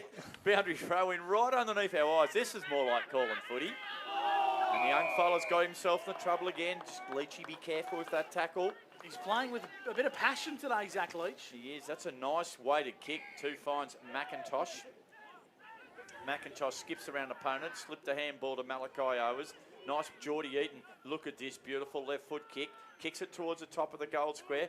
Running under it there looks like Maxie George. Paddles it back to a teammate. Beechworth need to knock this one through. Goal. They've kicked the goal, have they? They have. Dylan Nowak. Dylan Nowak got his boot on that, and Beechworth, maybe they couldn't see the ball, but that had to go through. They weren't able to do it, and Nowak picks up gold number 44 for the season. He's second today. They've had to fight for that one, Robbie. So to Beechworth's credit, we haven't been overly complimentary of them today. To Beechworth's credit, they have put a little bit of heat on the ball and a bit of pressure on Yackandandah in the last 7 or 8 minutes, even a couple of forward entries, which has been a positive sign. But yeah, that kick off the ground for a goal bucks the trend of what we've seen in the first half with, lead, mark, kick, goal. So really good sign for Beechworth, bit of improvement there, but Yak just hit the scoreboard again. 9-6-60. Yackandandah to Beechworth get the score. Thanks to the Goonda Country Club Resort. We've played 19. Thanks to Jappo Donks. And we're going to have another ball up in the middle of the ground. Beechworth have done some strong things today, just struggling to get some ascendancy on the scoreboard. And the ball up back in the middle of the ground once again. Leach just took it out of the ruck, got to get rid of it quickly, does so now. Comes out to Malachi Owers and Yackandandah running off the half-back flank. Into the hands of Geordie Eaton, who's shown some good signs today. The left footer. Chisels one out wide. It's sat in the air a little bit too long, and now Beechworth arriving numbers over the top, searching for a runner. We've got a whistle. I don't know what entirely It's going force. to come back, or it's going to go down the ground to Beechworth, Gussie. I think might have been against Zachy Leach. So a free kick to the Bushrangers between half forward and centre wing. They send the ball into their attacking 50, high up and under. Nice fist coming through from Logan Martin. And he sees it out of bounds for a boundary throw in. 20 minutes gone here on the second term. Thanks to Jappo Dogs. Over to you, Big Mac. We'll see if we can get Beechworth on the board with a major. Yeah, as we, we're almost in time on. 20 minutes gone, as you said, Gussie. They've had a lot more forward entries this quarter. So there's positive signs. Connor Stone tracking after the footy. There's Petrala who kicks it down to centre wing. There's a lot of players over the footy here at the moment. They could not be any further away from our commentary position at the moment at centre wing. We're just waiting to hear a whistle blow for the umpire or a boundary umpire, and I think that's happened. Although it's going to be a free kick, is it? No, it's not. Boundary throw in. There it is. Hey, around the grounds for you, Robbie. Thank you, mate. Dedarang Mount Beauty, 45. Wodonga Saints, 24. The Bombers with a strong lead heading into half-time. As Dylan Nowak takes a very strong mark, and he'll kick from 35 out directly in front. I was just thinking, Robbie and Scooter, you might be able to speak to this as well. I've probably been involved in or seen, a dozen games between these two sides, and you come up with an expectation of a, pretty rough and ready, tight battle type contest. But disappointingly, we haven't seen anything like that to date. So I'm really disappointed in Beechworth's effort. I don't think Jack would be offended by that. I think he'd be feeling the same. He would have expected a lot more from his group today. Relying very much on a few boys, and when you've got Cam Fendick and Tommy Cartledge out, leaders, 30 possession getters each week, certainly makes a difference when you've got your under 18s that are trying to step into those spots. Good call. So Nowak there, just kicking that one to the right-hand side for a minor score. So We have had the kick out, Gussie, and it's ended up at half back. And, gee, I wouldn't be doing that to Cade Surrey too much. You might get a little invoice in the mail, young fella. Bit of mayo on it, Robbie, though. I think you did too, mate, just quietly. I noticed Surrey's been playing around the ball a bit more too in the last 5 minutes, boys. And I think part of that is to keep an eye on Zach Leach grabbing the ball out of the ruck in the contest. All yours, Gussie. Thanks, Robert. Boundary throw-in on the slightly visible part of the ground. Half forward, Leach won it from the ruck contest.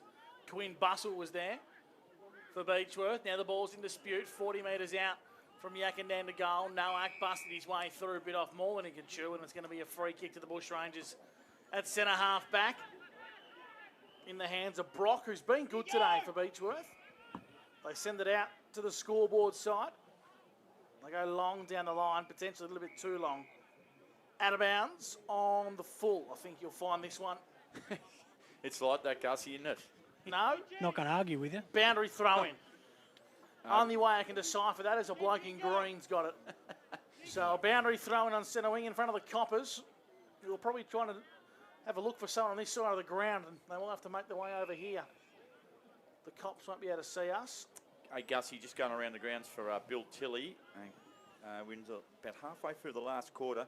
Carlton lead by 6 points over the Gold Coast. Wouldn't it be a catastrophe if they lost from here, Robert? Gold Coast? Yes. Yeah. No, Carlton.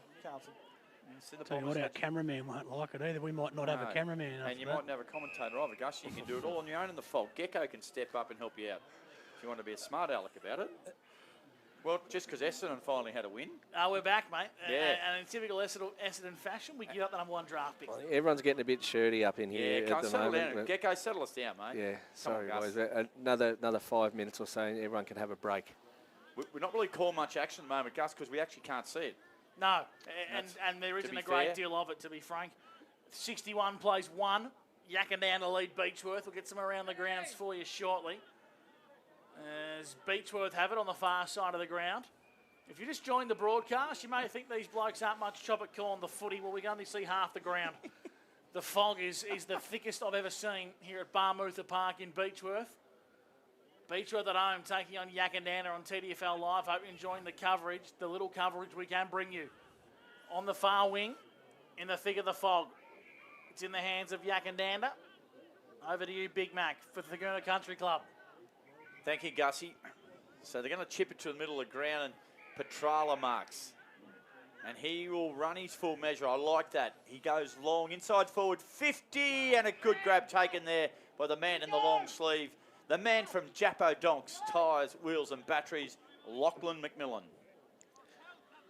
He's been a typical Lockie McMillan game today. Plenty of energy, zigzagging in and out, looking for scraps, looking for a little chip lead, and but brings some defensive pressure as well, yes. Robbie. You'd love to be a fly on the wall in the Beechworth rooms. I'd hope Jack really gets stuck into him. You don't want to see him roll over here, but it's effort. And he nails it, does Lockie McMillan. He's a very reliable, beautiful left foot kick. So he bangs that through from 35, gets his second for the day. Robbie, I think they keep marching on here. Robbie, I think and you highlighted it pre-game. Their list and spread of goal kickers like Lockie, Max George, and Mal Owers. Put aside their bigger boys, Dylan Noack and Nick Donaghy. It's something that no other club has, really, that even spread of goal kickers. Obviously, Kiwa have the reliance of reliance, I suppose, of a Guy Telford. You know, you're looking at Chesser, at Barney, guys like that. But you keep one quiet at Yak, you got 4 or 5 others to worry about when it comes to scoreboard pressure. Oh, it's a great asset for him. You agree if that's good? Yep, without a doubt, mate. Yeah. Oh, good jump. Good jump. That was young Maxie George, was it? He's going to win himself a free kick for that. I might have tried to tunnel him there, Gus. That's what I think you're suggesting. Big Leachy's dropped back to the goal square. Has he? I can't see him. He has. Chipping ball. Finds Ferrugia, who's a solid contributor to this Yackandandah outfit. I like Ray. Razor Ray. He goes wide, searching for Owers. Bit too much on it for him. Fendick left it behind. Malachi Owers picked up the crumbs. Ball inside 50 on the big barrel chest of Dylan Noack. And Dylan Noack is really the beneficiary of some much better delivery in 2026, Scooter. Yeah, and I think that might be a bit of a play there, boys, because Mallow was just he kicked the ball without even really looking up. So that's a spot to kick, and obviously both Leachy and Nozza were on the way to that point. So good set shot here for Dylan Nowak. Guys, we've talked a lot about Yak's midfield and in particular their forwards, but behind the ball, they're back six. Gus Sinclair, Logan Martin, Ray Ferrugia, a bit of an unsung hero, premiership player with the football club. Gee, there's not too many holes in their side. It's going to be really interesting to see how they compare with the likes of Akiva and Barney next month. As Nowak stands up and slots this one for Beechworth. You make a very good point there, Gecko. I think this is one of the things that has impressed me with Yackandandah today. They're continuing to stick to their guns. They're not blazing. They're not doing anything unteam-like, and they're really sticking to their game plan, which is what a good side does when you gear up for finals footy. Yeah, and I don't think they've changed too much, even though, say, the first 15 minutes this quarter, Beechworth broke even almost with possession and share of the ball, but the Yak didn't change anything. They just waited. They got their opportunity to take control, and they've done that in the last 10 minutes. And I've got one for you, boys. Malachi Owers, at times, reminds me of Simon Core. Scoot, what do you reckon? Just the way sometimes he gets busy around the ball. He's got that little bit of mop hair sort of thing. Just has that nous of where the ruckman's about to tap to, and very clean at his heels. And that is a hell of a good rap to give young Owers, to compare him to Simon Core. I don't know if he's a looser unit as I'd like to see what Mel's like on a Saturday night at 1 o'clock at the Ritz. Yeah, there he is. Probably a good time for that siren to blow, Scoot. 28.5 minutes that one went. And Beechworth, well, they've got the job ahead of them. They trail by 72 points. It's 11-7-73 Yackandandah. Beechworth one behind. That's on the Jappo Donks time clock. And this is Gus McLeod from McRae Motors and the Commercial Club. It's been all beachy. Certainly has. We'll take a break. Halftime show coming your way next here on TDFL Live, where you won't miss a thing.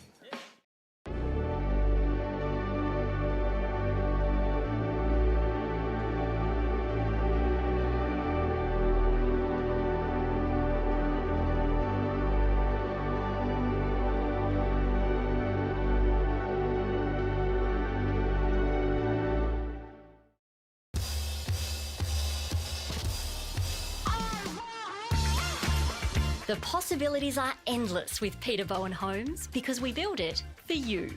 Open the door to your new home with Peter Bowen Homes. Avita Motorhomes and Caravans, the longest-serving motorhome manufacturer in Australia, are celebrating 60 years since our humble beginnings.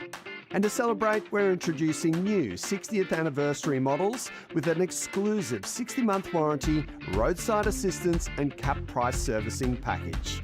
Drop in to an Avita dealer or visit avitarv.com.au and experience the RV lifestyle today.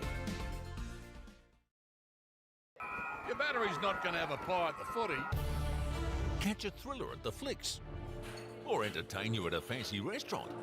But it will get you to where you want to go. Marshall Batteries. Holla! For a local.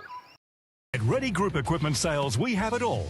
Stockists of Wackanoisin machinery such as excavators, skid steers and dump trucks, plus JLG scissor lifts and booms. We also have digger and norm engineering attachments to suit any machine, as well as ECH ground engaging tools and cutting edges. On top of that, quality tracks, spare parts and wear parts for all brands. See the range up close at Ready Group Equipment Sales' new showroom, 191 Melbourne Road, Wodonga. Visit rgequipmentsales.com.au.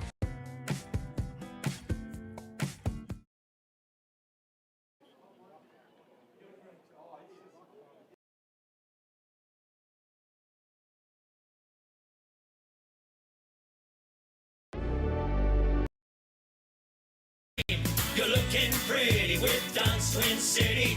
No jobs out of reach. Rig it, lift it, move it, shift it. No fuss, talk to us. We'll help you get the job done. We'll make your job a smooth one. Duns Twin City Cranes.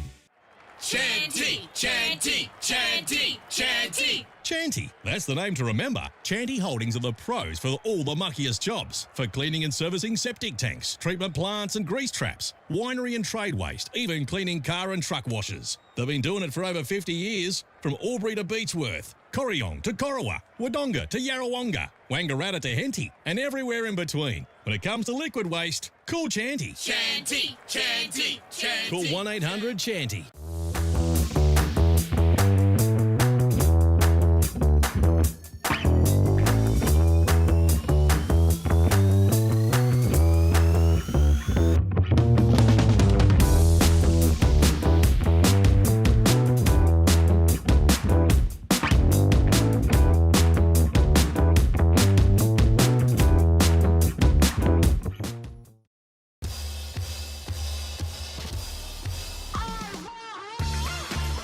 The possibilities are endless with Peterbowen Homes because we build it for you. Open the door to your new home with Peterbowen Homes.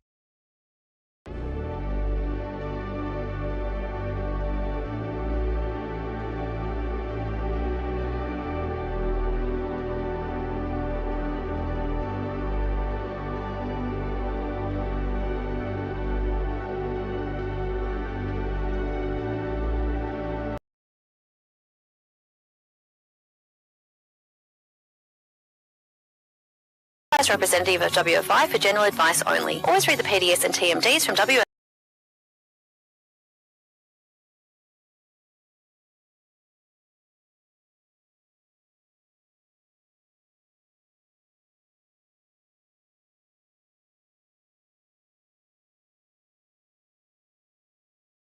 Beechworth on an incredibly foggy and at times challenging day for the commentary team here.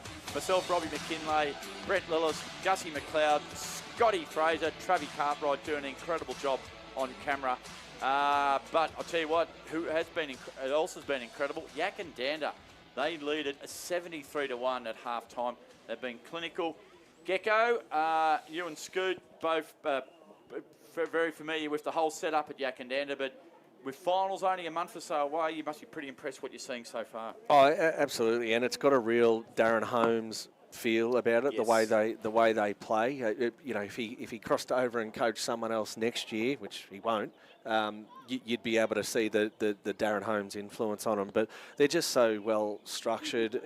Whether it be at stoppage or defensively, really well structured. But even we've all been involved in games where it's a blowout, and you tend to lose your structure, guys having shots from boundary line and things like that. We haven't seen any of that. We've seen guys like Ethan Petrala shepherd his teammate in a goal square to allow him to pick up a ball and kick a goal. We've seen Lockie McMillan centre a ball from a pocket. So it's really impressive. I think they're really going to cause some headaches against the two more probable sides in Kiwa and Barnawatha. Yeah, I think so. Scoot, you're down. You've got a more feel for the game at the moment. Down on boundary side, what you're seeing, but it looks like a very connected Yackandandah side. Yeah, it certainly is. And I didn't get into the rooms of Yak beforehand, but I think I can. I've got myself hearing Homer saying, "Just get it out of the middle and run, run, run." Not picking on any of the Beechworth on-ballers, but Yak look a lot fitter, a lot more poise about them. And I think, unfortunately for Beechworth, we're going to see a lot more run in the second half. He'd be down there right now, probably disappointed they let him score a point. Yeah. And so much is what Darren Holmes is all about. Nothing to be upset about, really. But certainly that run and carry, some big, not even loopy handballs. There's just been some really good 15-metre handballs by those Yak boys. To get away from, say, a 50-50 contest or to shrug, they're not shrugging tackles, they're just getting rid of the ball. So I guess the best way to win games is have the ball yourself, and that's what Yak keep doing. Hey, imagine being a young fella like a Ned Sproul or a Liam Wall or a Tallis McIntosh, right? You're coming in playing your first handful of games, but you're surrounded by some experience like that. You flip the coin and you look at the young boys running around with Beechworth today, and we talked about young Stone pre-game and young Taylor pre-game, the two boys from New Zealand. They're just chasing their tail a little bit because Beechworth are struggling to get their hands on the footy. There's a lot of pressure on them. So it allows guys like young Ned Sproul and Liam Wall to flourish, and their development will be expedited, I suppose. And the other one play, he was a bit of a late withdrawal to Casey George. I reckon when Yackandandah have got their best side in, he's been playing good footy when they've had injuries. He really becomes another factor because, Scoot, you can play him either end of the ground. He's a natural goal kicker, but by gee, he's smart off half back, and it adds another layer to what they can do. And I'm seeing the style of football they're playing here today. It's got a little Sandy Creek feel about it. Yeah, and when you get Logan Martin, Gus Lingham, Gus Sinclair, Ray Ferrugia, and you add Billy Grisker. You add Casey Jordan, and Billy Grisker's coming in off the interchange onto a wing, onto a back flank or back pocket. It's a really good back six. It's very well structured. You see Gus Lingham, he's always pointing, or he's just got things, and he's not the sort of guy that'll just point and not be accountable as well. And then you got Logan Martin, one of the best in the league at intercept marking across half back, and a really beautiful measured kick and a long kick as well. If he can intercept a mark, take on the play at half back flank, Nick Donaghy's taking a mark at the 50-metre arc for Yak, so it really breaks the hearts of the opposition if that happens. Let's talk about what Beechworth can do, and then we might go around the grounds too. Gecko, give us some other scores. Or Scoot, let's give those scores around the ground first. Then I'll ask you, Geck, what you think Beechworth can do to try to impact this game more. Yep. So Tallangatta are leading Mitta 9-8-62 to 2-3-15. Yep. Chilton trail Barnawatha by only 11 points. Kewell Sandy Creek 73 lead Rutherglen 8. And here's an interesting one for you boys. Thaguna are leading Waganya by 30 points, but they are 14 minutes into the third quarter. And we're only at half time. Right. And the Bombers lead the Saints by 20 points. Wow. Up at Gus McLeod Park. Dedarang Mount Beauty They've lead. named the goal square after him, Robbie. Did you know that? Gussie. I actually never played at Dedarang. Didn't you? I only ever played at Mount I Beauty. thought you said Mount Beauty was where I only ever got you fell over in the goal square and kicked the ball, come off your foot for a goal. Ironically, 3 times. We did lose. Well, by the Bombers 7-3 lead the Saints 3-7. That's a really good scoreline for Josh Cable's boys. Hopefully they can keep it going and end up with the chocolates. Bill Tilley, our outgoing local member, loves to support us. He supports all regional community sport. What about the Ovens and Murray Football League? What are we seeing there, Gecko? There's some really good games unfolding there. And yours, hit the refresh button. Wodonga Raiders, are they tempting fate again here against Coral Rutherglen? Well, the scores, Gussie's just given us a quick refresh here. So we've got Corowa 51-41, Wodonga Raiders 41, so 10-point margin there. Wangaratta Magpies 54-61. So Yarrawonga playing out of their skin a little bit here and putting Wangaratta to the sword. Lavington 50 to Myrtleford 32. I think that'll shock a few. And probably the big one, Wodonga Bulldogs 55 to Wangaratta Rovers 31. So some really big scores there. I don't know, Gussie, last time conditions like this, Wangaratta Rovers played up at Myrtleford, and I'll be honest, and I think Sammy Murray almost admitted, they didn't turn up. And it's a similar day today. Are they going there? Where's that game at? Is that in Wang Rovers? At Wodonga. That's at Wodonga. Maybe they're not turning up today. Spiteri 4, Wilson 2, Garoni and Ainsworth 1 each. And that's Cooper Garoni, not Hudson. Of course, Hudson's out for a little while with a shoulder We do know they will fight back, though, Rovers, but... They will. They are notorious for starting slow, the Rovers. The one for me that's really caught my intrigue the most is the Yarrawonga Wangaratta game. This is Wangaratta's best team for the year, and Yarrawonga lead 9-7-61 to 8-6-54 at the 16-minute mark of the third term. Lee Williams has kicked 4 goals. Nick Fothergill's kicked 2. Zach Frace kicked a goal. And the Wangaratta Magpies are just struggling to find some ascendancy. They've got Joel Stevens with 2, Aidan Tilley with 2, and the rest are single goal kickers. So very interesting little period of time coming up in the Ovens and Murray. We'll take a break here on TDFL Live, the halftime show, done and dusted. Thanks to Bill Tilley. Plenty more to come on the other side of the break on TDFL.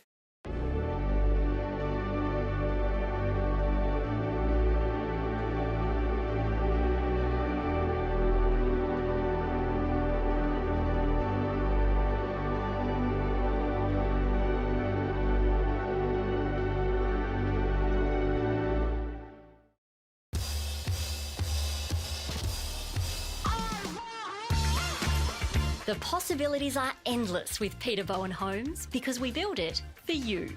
Open the door to your new home with Peter Bowen Homes. Avita Motorhomes and Caravans, the longest-serving motorhome manufacturer in Australia, are celebrating 60 years since our humble beginnings.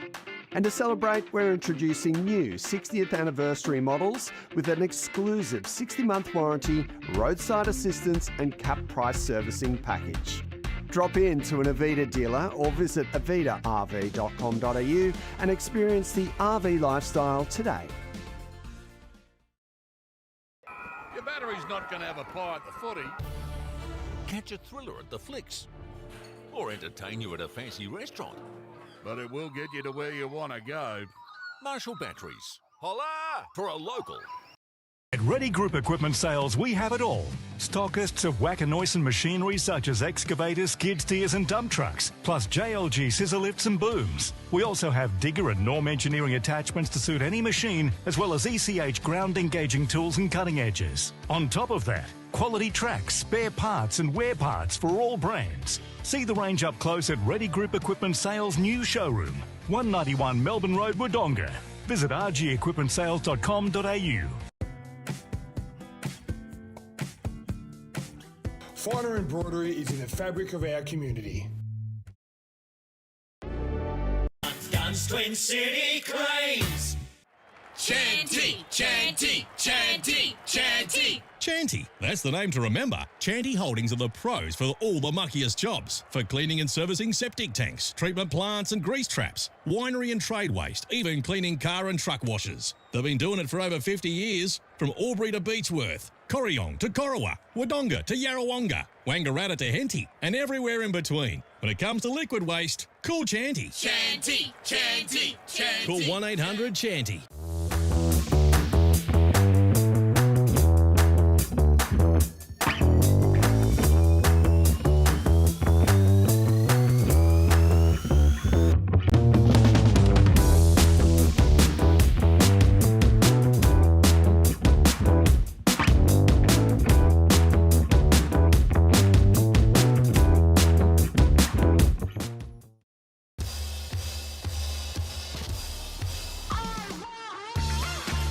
The possibilities are endless with Peter Bowen Homes because we build it for you.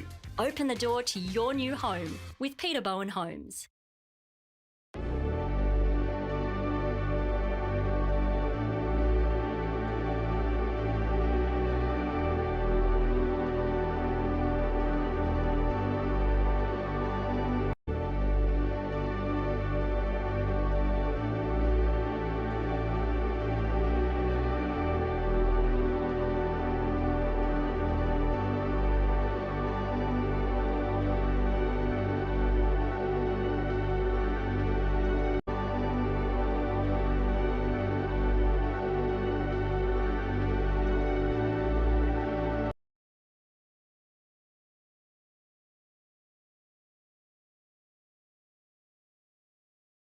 In the community for over 30 years.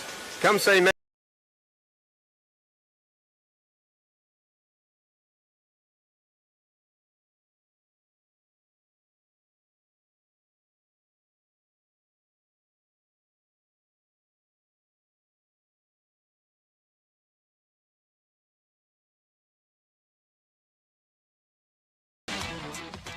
Welcome back to Barmouth Park. Now, Scott, you're our TDFL guru here. You love your facts and you love doing a bit of research. And Robbie loves questions without notice, so you should be well prepared for this. Any danger we can change the name of Barmouth Park from something to do with creeks meeting to something to do with the fog? Yeah, the meeting of, I don't know, the fog. Jeez, have a look at it. It's coming across this road. I did hear, though, boys, Adam Fendick was on the loudspeaker there before at half-time, that they've sent a message out to the Beechworth community. Anyone with a pedestal fan, please bring it to the grandstand side of the ground and we'll turn them all on at once and blow it back over the hill. What's over that side? That's Tarrawinji way, isn't it? Yackandandah. Yak's that way, north. is it? Geez, you've lost your bearings today in the fog, haven't you? I can't find Wagunya's footy ground, mate. How do you reckon I'm going to sort this out? I think you blokes are going to have to find something else to do for the second half because I feel like I'm going to this is look like the lights have been on since 7 o'clock this morning. So yeah, well, hopefully we can do something entertaining for the viewers and the listeners. We'll find something I can assure you. But let's talk about the boundary umpire for Beechworth. What was his name, Robbie? Yes, Mr. Jock Gilchrist. Jock, yeah. Jock Gilchrist. And our man Travis back. No, he's just not. Oh, Travis not back on the helm. We'll just give you a little bit of information about the great Jock Gilchrist. Jock's stretching up. 72 And here years he of comes, age. Travis, we're halfway through the third quarter and our cameraman's just arrived back. Well, he's celebrating I think Carlton's he's celebrating Carlton's victory. Look at that, he's right on cue. And so is Gus McLeod. And you're going to kickstart proceedings, Robbie, thanks to Albury-Wodonga MG. Well, it started like it started in the first quarter. Leachy dragged it out of the ruck, and instead of kicking, he handballed this time. And he's just brought the ball a little bit more this side. Free kick's been paid, and it's going to go the way of Rook Warner. Gee, that's a good kick from the young fella. Beautifully weighted. Hayden Cooper has it. This is a promising build-up. Connor Stone provides the lead. And look out, Jock. Oh. Look out, Jock Gilchrist, the umpire. He nearly got run over there by Connor Stone. Now Stone pumps it long. 25 out from goal. Ball comes to ground. Here's a chance for Braden Kerry. It's a little outside kick off the side of the boot by Dane Kerry. That was so clever. And it's found Austin Fendick. So it's one of the rare times you can't see Austin Fendick scone because the fog is the same colour as his nut on his head. I'm glad you added that to the sentence. I'll clarify that. Thank you very much, Gus. Now, can Fendick kick the first goal of the afternoon? A kick on the way. It's into the goal square. And is it Leachy there? Leachy knocks the ball down. Couldn't keep it. Snap on goal by Kerry. Kick off the ground. It's going to be rushed through, is it? No, it's going to go out of bounds. Well, that's my effort in the fog, Gus. I'll hand it over to you. I hope the blokes were right that you called, but anyway. I'm sure they were. Scooter, what's the temperature down there on the boundary line, mate? Balmy 4 or 5 degrees still, boys. Well done, mate. You stuck at it diligently. Boundary throw-in. Leach won the ruck contest down. McIntosh head over the football. Good pressure here from Beechworth. They're trying to trap it in. Yackandandah a bit of trouble. Run-down tackle on Ray Ferrugia.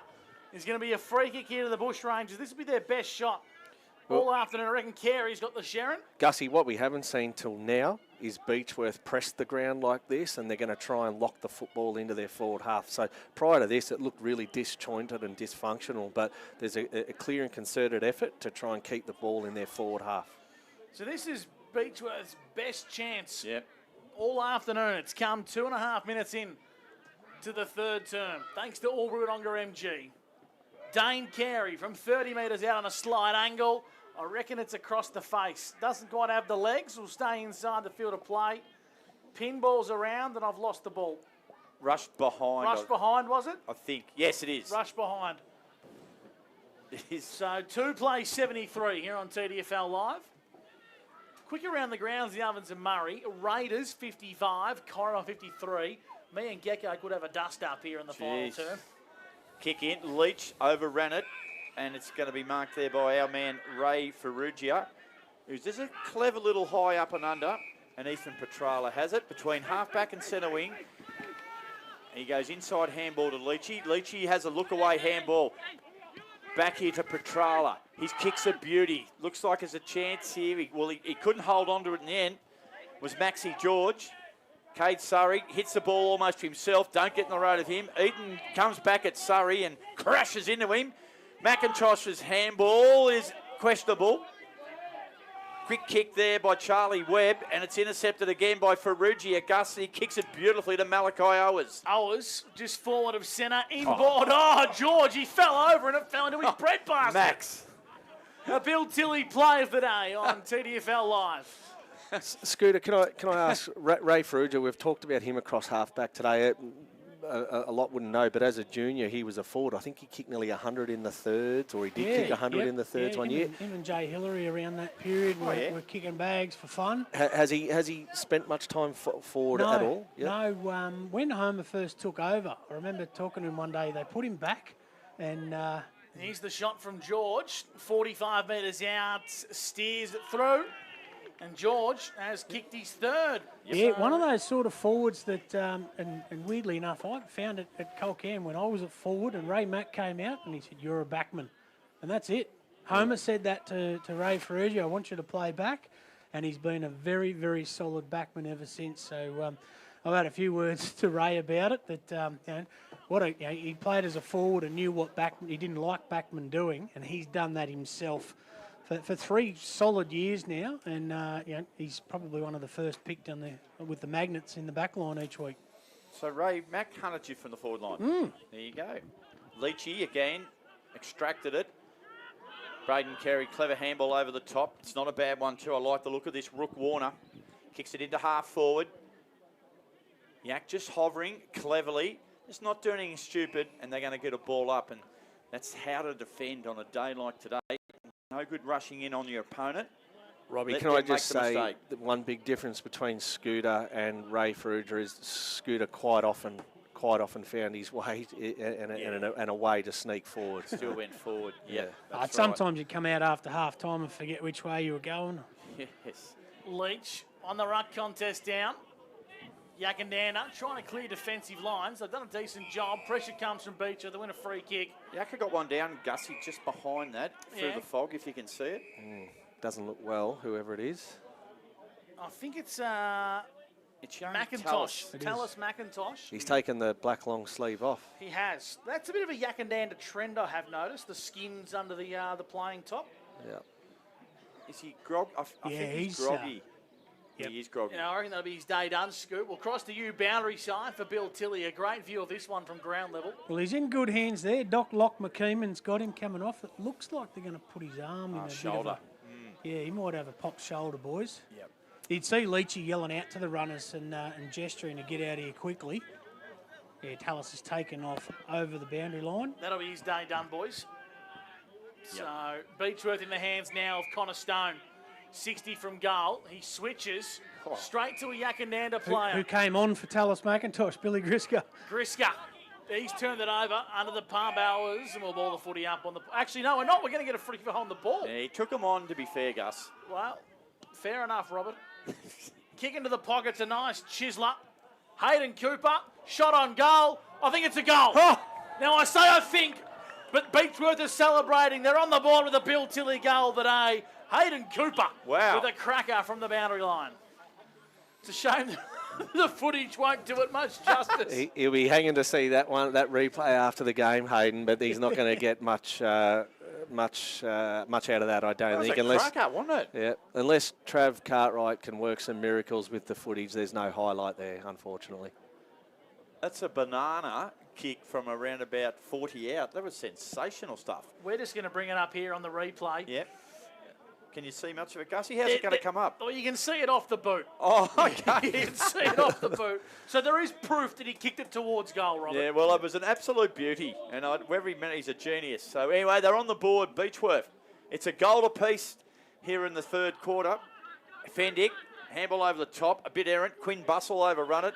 Mopped up superbly here. Oh, over the top. Judah Hood was good to Malachi Owers, the Simon Core lookalike. McIntosh caught. Play-on's a call.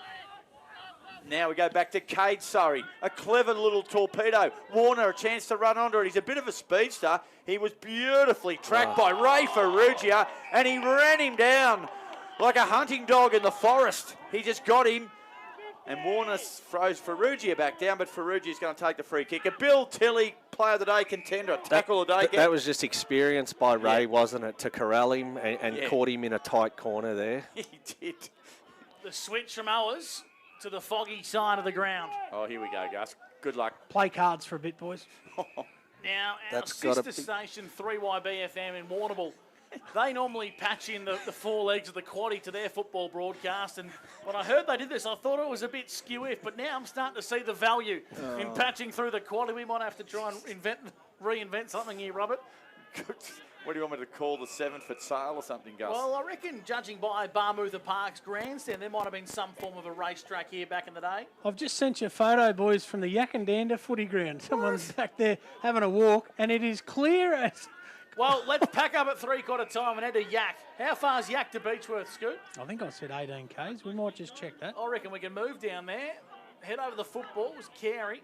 Left it behind. Now Yackandandah pounce on the contest with Billy Griska. He kicks up to a searching lead from Nowak, who's a long way from home. Normally a good decision maker is Big Noz. He chips one and finds the intended target. It's Wall, who was one of the late inclusions for the Roos. He sets out of the hot spot. Plenty of jumpers surrounding it. Beechworth have more of them. Umpire says play on. Surrey head on top of the football. Out the back of the contest. And a shot on goal. A flying shot on goal from Mackenzie. Won't challenge the scorers. That's out of bounds on the full. Touch ball, our man Jock Gilchrist has given there. Ooh, a little bit of... there's a bit on there. Not Jock, that's his offsider. So a boundary throw in. No? It's out in the full, surely. It's out He in the gave full. it touched. Oh. Yep, he's had a win. He's ruled, he's pulled rank, and he's going to throw it in. That's Jock's offsider. Might be his brother. They look like brothers. Anyway, he won his way. He won the war. Oh, McCarthy, what's he done? They're going to throw that in again, so that ball will be thrown back in by the offsider of Jock. Here's Jock just in front of us here, Robbie. Yeah. He's just having a spell. Around the grounds, Yes.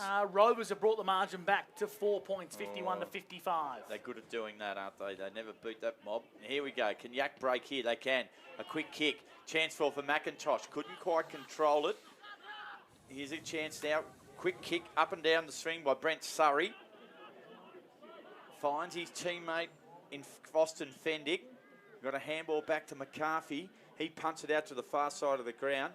Yackandandah might keep this ball in. Will they? Boundary line lurks and boundary line wins out in the fog there. Good luck if you can see that.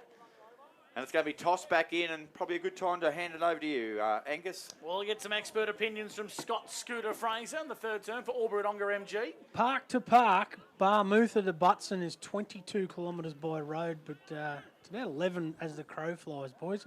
Add that in because I cannot see where the ball is over the other side of the ground. Great to have, sorry. Sorry, Gussie, just for our radio listeners too, it's 79 to 8. I've just seen a glimpse of the scoreboard. 79 to 8, Robert. Yeah, thank you very much. A little bit of a quick adjudication there. Might be 1 point off on the scoreboard. Okay, yep. Third term, thanks to Albury-Wodonga MG. Mimo and the team at Wodonga Car World. Ball's pinballing around deep into attack here for Yackandandah. Struggling to make amends to see who's got the ball. Oh. It's in dispute here. It's going to come back in fairly quickly. Yackandandah got the ball in the hands of Martin. Top of the goal square, lurking. McMillan, I reckon it is down there. Set up on a big tackle. Oh. Holding the ball. It's a bit rough. Holding the ball. Lockie McMillan, you don't have to be dead to be stiff. Long down the line, Petrala flies. Here's Noak. He'll set sail from downtown. Big nozzer. He'll want to win this one back, but it's across the face for a minor score. 80 plays 8. Yackandandah in front for Albury-Wodonga MG. If you're thinking of an EV, think Albury-Wodonga MG. They just keep coming, Yak, don't they? Surge the football forward in any way. They'll punch it, kick it, headbutt it, whatever it takes, but they've just kept the football moving their way. Yeah, spot on. A solid performance today. They've engaged the conditions with a good attitude. Warner over the top. Here's a chance for Kerry. Dane Kerry, game 200. Just tumbles the ball to centre wing and he finds a bit of ground in front of Ray Ferrugia, who's been outstanding today for Yackandandah. Him and Billy Grisker and Logan Martin, Angus Lingham. The defence has been wonderful. Scooter, just down to you on the boundary line, mate. Gus Lingham in the defensive half, he just spends a lot of his time coaching out on the ground. He does. He's more vocal than actual physical or possession-based, and it's fantastic. You see what it's brought this year compared to him not playing last year. What's his reason for coming back to football, Scott? We know he had some challenges. Begged and everyone they've just wanted his leadership. Certainly that the encouragement he gives out there and that leadership, they just begged him to play. And as a holding free kick there, it's going to go the way of Pat McCarthy against Leachy, who wasn't too impressed by the decision. So McCarthy now for a little bit of indecision. Kicks it down the line. Dane Kerry's there looking for some scraps. Now here we go, boys. How this boundary throw-in's going to happen here. This is Jock Gilchrist who's going to throw this in. We spoke about Jock in the first half. He's got a beanie on, an overcoat with 2 wind cheaters underneath it, and a pair of tracksuit pants. You must have and been dressed gloves. by the same person. But he is 72 years old, Jock. Played footy here at Beechworth, and now he's been running the boundary ever since he retired. He's an absolute legend. Good on you, Jock. And, geez, most 72-year-olds would be down at the local bolo on an afternoon like this, Gecko, looking for something else to do. And That should be on the full here. Well It is, spotted by and- the boundary umpire. Well, that's teamwork, Gus. See, that's Jock's offside of there. He's picked it up on it, and that's why they've worked so well together, these two. Take it away, mate. Thank you, Big Mac. I reckon he might have been a high there on Carey, but he's busted his way through. Ball's in dispute. Geordie Eaton's impressed me today from Yackandandah. Malachi Owers hunting this ball for the Yackandandah Kangaroos. Mackenzie applies a strong tackle. Will ball the footy up. Scoot Geordie Eaton back in the side today. Looks to be one of the more classier users for the Roos. Yeah, very silky, mate. Gets onto that left foot and he actually absolutely penetrates the ball towards Yak's forward line each time. Here's the goal kicker, Hayden Cooper, handballing towards grass. In pursuit of this one is Rourke Warner. He's at the bottom of the pack here for Beechworth. Nice tackle from Benny McIntosh, and the umpire says, we'll ball it up, Gecko. I think Beechworth have really found one in Rourke Warner. I hadn't realised he's kicked 14 goals for the year. I'm not sure of his age. He looks 17, 18. But imagine the benefits he's going to get from working next to Cam Fendick next year. Yeah, absolutely. Now, here's some good work here by Sammy Johnson. Gee, got out of traffic well there. The left foot kick, he goes for the centre half forward option. Well, that's a push in the back every day of the week. And it'll be Braden Carey will get the free kick. He had to work hard for it. He got the nod. And Kate Surrey stands alongside him in so many contests they've played together for Beechworth. Carey's kick, and he does find Surrey in the end. So don't tell me that wasn't a set play. I reckon he's in range here. Yeah, I was just going to say, Gutsy, I was about to say, is he? Well, he decides he'll go short. Kick's got on. He went back for the brother. Brent Surrey couldn't get hold of it. Sammy Johnson, prominent. Handball over the top was clever. Now they're under pressure here. The Yackandandah defence, they swarm from everywhere. And the Yackandandah side, they'll take this away. Well done. Driscoll was involved there. There's a whistle. Is it a throw? I think it is. The whistle went, or was the boundary umpire come into play? I hope the umpire can see better than we can see at the moment. Boys, to be fair, the last 20 to 30 minutes of play, Beechworth have worked really, really hard. They just struggle kicking a score. We talked about that Well, here they pre-game. go. There's a shot on goal, a flying shot on goal. And it's going to register a minor score. I think, Gecko. We're just waiting for the goal umpire to give the flag a wave. And a great day for the flags. I think the way they're setting up behind the ball now, Beechworth, they're evidently pressing and making a concerted effort to keep the ball in their forward half. I think that's really keeping the game in respectable terms, I think, in this last half. The ball is out wide in front of the scoreboard.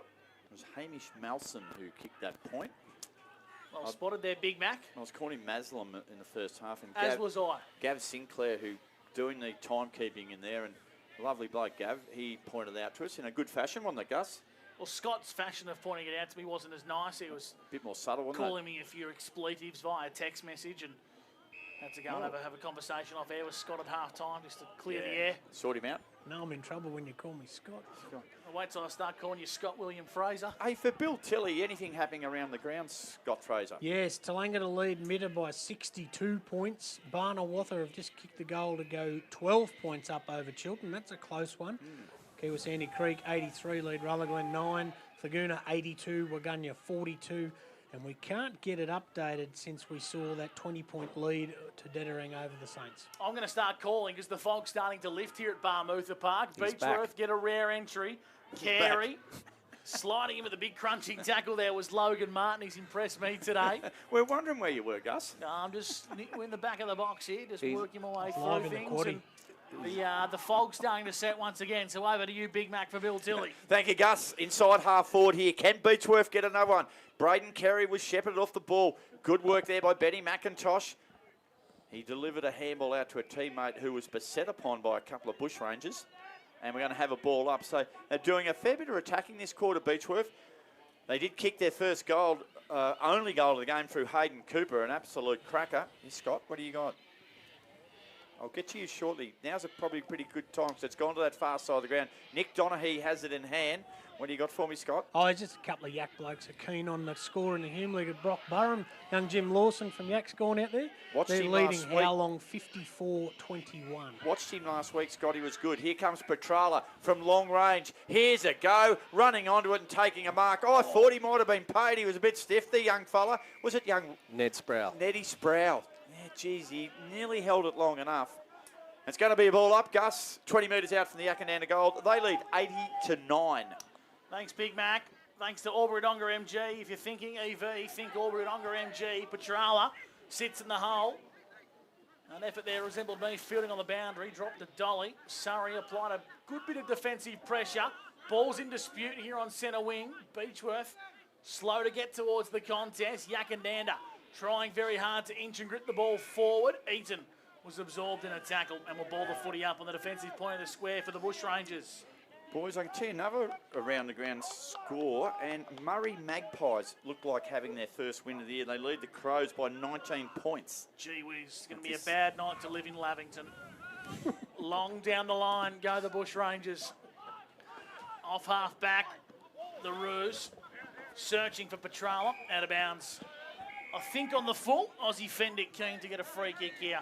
20 minutes gone for Simo and the team at Jappo Dogs. 12-8-80 to 139. And Osborne lead Gindra by about 30-odd points in the big game there. So anyone who thought Osborne were done, think again. Well, how about we go around the grounds in the O&M for you, Big All Mac? right, let's do it. Roll Roll out now before our man Jock Gilchrist throws the ball back in. Corowa lead the Raiders by 5 points at the 12-minute mark. Wangaratta 65 to Yarrawonga 61. Lavington 63-50. The Milford Alpine Saints, they're coming. Wow. And a 3-point lead to the Wodonga Bulldogs over the Rovers. 55-52 at the 13-minute mark of the final term. Well, gee, what a round of matches we got on the SSNA Ovens and Murray Football League today as Connor Stone. Leach is involved in a bit of a scuffle too. There's a few getting involved. Well, Leach has got 5 to beat. He's now got 6. He got 7 around him now, Big Zachy Leach. He's pleading his innocence. I don't think there was much in it. All's well that ends well. The fight is... It is indeed, skedaddled. Gus. Now, Jimmy O'Connell marks former Billabong Crow himself. And he runs it off half-back, kicks it in the middle of the ground. Beautifully weighted kick. Finds the brilliance of Benny McIntosh. His kick is a good one.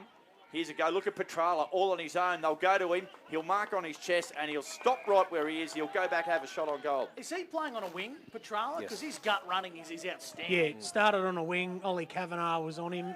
They've had a couple go on and off, but yeah, so he changed the game last week after half time, and certainly today he's carried on with it. Beautiful left foot. Well, here he goes, Ethan Petrala. He has kicked none today. Petrala, he's been in and about. Oh, it's a beautiful kick. Look at that, straight through the guts, over the back fence. And Yackandandah have their 13th goal. 13-8-86, lead Beechworth 139. 22 and a half minutes have gone on the Jappo Donks time clock. And the third quarter, it's for Albury-Wodonga MG, and he's a super impressive operator, Geck. I tell you what, we've got 2 clubs here that are looking for new coaches at the end of this year, and that's everyone's acutely aware of that. I think what's really important for Beechworth, that they'd be talking to prospective coaches as we sit here now. They'll be looking at scores like this, and if they're not here today, having a look, trying to understand what type of team or unit they're going to walk into. So games like this are important for big reasons. My understanding is that Beechworth are deep into talks with a coach. They're hoping to have an announcement in the coming days. Hoping. Yeah, right. So that'd be a great sign for the Bushrangers. And Yackandandah are still on the hunt as well, we believe. Tell you what, pretty appealing job coming into this Yackandandah outfit. Yeah. I reckon Brent Gecko-Lewis might get a phone call. The interleague coach.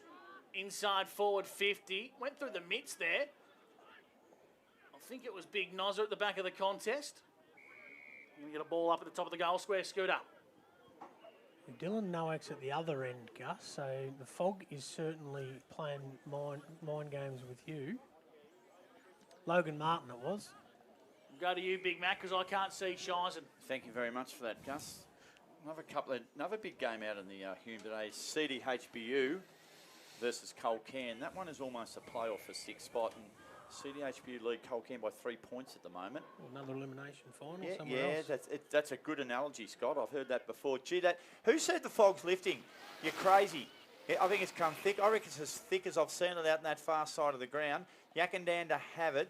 They're moving the ball forward. You're an absolute. I thought it might have been Geordie Eden, but he's not a left footer. He kicks it down the line. There's Lockie McMillan. I can see his long sleeves. He goes for a short little chipping kick to another long sleeve operator in Liam Wall. He's knocked off the footy. Now off half back, Brock for Beechworth. I thought he might have kicked. Instead he handballed. Yacka going to intercept it. Kick inside forward 50. All on his. I've almost falconed him. Trying to work out who that is. Is it Max George? Boomerang shot. Is it Donis? I reckon it is Maxi George. And he's kicked the goal. Max has got a few today. Max has got 4. I'm looking for a bit of support or confirmation here. I'm going to back in on George, Robert. It's Maxi George. Has banged through his 4th goal. Not a bad performance. Good call, Robbie. Honestly, from down where I am, I'm squinting. I've got a headache from trying to work out who's who over there.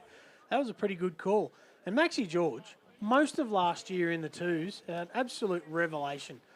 Credit to him. He's got fit and he's really proven himself in that forward line for the Roos. Scooter, that was going to be my question to you just then. Tell us about Max George. Obviously, Casey's brother. He's kicked 20 goals before today, and I think he's got four on the scoreboard now. Yeah, they've spread it around this year, as we mentioned earlier. The way Yak's forward line is, if Nozza doesn't kick 4, it's Donna's. If it's not Max, it's someone else. Really good, and I did watch him quite closely last year. The reserves at Yak, and Max was playing some good footy, but just probably couldn't break in or prove himself in the seniors. But he certainly has done this year. Beechworth bring it out to the broadcast side, the club room side, and they get the ball up towards half forward. It's a 2-on-1. Beechworth prevail, trying to keep the ball alive. Oh, he's going to go out of bounds on the fall from Rourke Warner. Just got pushed as he went to kick that one, Gecko. Yeah. I think Beechworth, they've certainly won their share of centre clearances this quarter. They just really struggle up forward. No genuine forwards to cause any sort of headaches for Yak, but they are finding the football, which is just a nice sign, and they've definitely stemmed the flow. That first quarter, it looked like it was going to be really nasty. Owers, nice little chipping kick to Donaghy. I'm just wondering, I see young Quinn Bustle there plays for Beechworth. Must find out. The name Bustle's quite synonymous with Wangaratta Rovers and Hawthorn. Old Norm Bustle, he played in a premiership with Hawthorn in 1971 and played at the Wang Rovers. I just wonder if there's any relation. Grandfather, I've just heard. There you go. Thank you, Scoot. I don't know why you look at me like that with that half-coy look. Leach. Wow, there's a golden fist contender. And Leachy not only got the ball over the boundary line, he splattered 3 Beechworth Bushrangers over the boundary line as well. When Leachy takes a pack, he just doesn't take 1 or 2. He takes a contingent of footballers over the line. He's a rejuvenated man, Leachy. Could hardly move this time round 1, but he looks really good. He hits it towards Liam Wall, and Wall runs it out the right in front of Scotty Fraser down there. Scoot, you nearly touched that one down there, but your hands are so cold, I suppose, out in that weather, How cold is it down there, mate? If you look around, Robbie, I'm standing right behind you in your lovely little solarium. This is great up here. You're a creep. Here goes Donaghy. Donaghy runs the ball into half forward. There's a bit of space to work for. Running over the top here. Will it sit for him? Ned Sproul. He just needs a favourable bounce. Can't get it. Now he was tackled. Was he held off the ball? He was. And Ned Sproul is going to have a shot for goal. He goes short. He looks for Benny McIntosh. And McIntosh will shoot from 45 out directly in front. I reckon when Benny asks for it, Robbie, he gets it. He gets it. Yeah. Especially if you're a young fella trying to forge your way into the side and forge a career. You always kick to the captain. Yep. Benny's still captain, is he, Scoot? Yes, for sure. Yep. He's been as good as anyone on the ground today, this fella. Benny Mack. Him and Leachy. Yep. And McIntosh hasn't kicked a goal today, and he's going to go from range. After the siren, he's got the distance. He's pushed it to the right-hand side. Minor score, so that finishes the scoring for quarter number 3. And at 3/4 time, Yackandandah 14-9-93, lead Beechworth 1-3-9. We'll take a break on TDFL Live, a big final.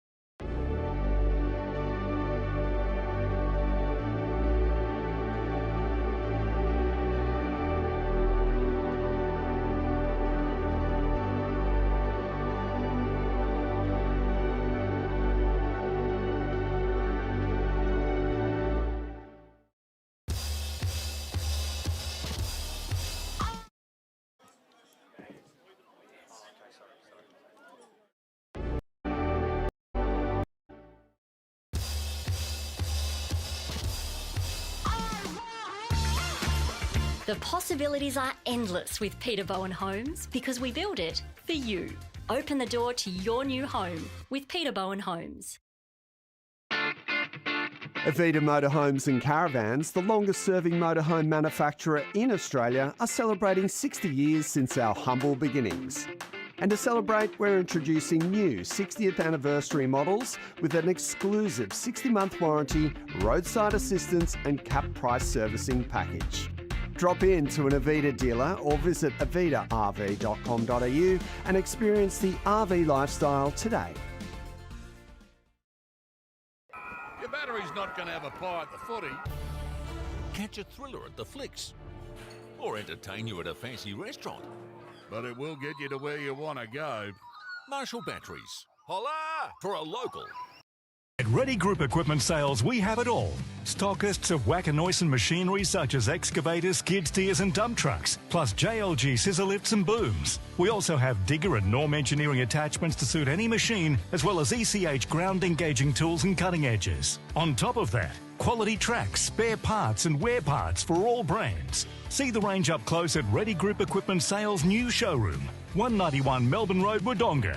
Visit rgequipmentsales.com.au. Finer embroidery is in the fabric of our community. Any logo on anything so your business can proudly present themselves well. Embroidery that adds that personal touch that doesn't break the bank. Join the Finer embroidery community today. Proudly supporting the TDFL.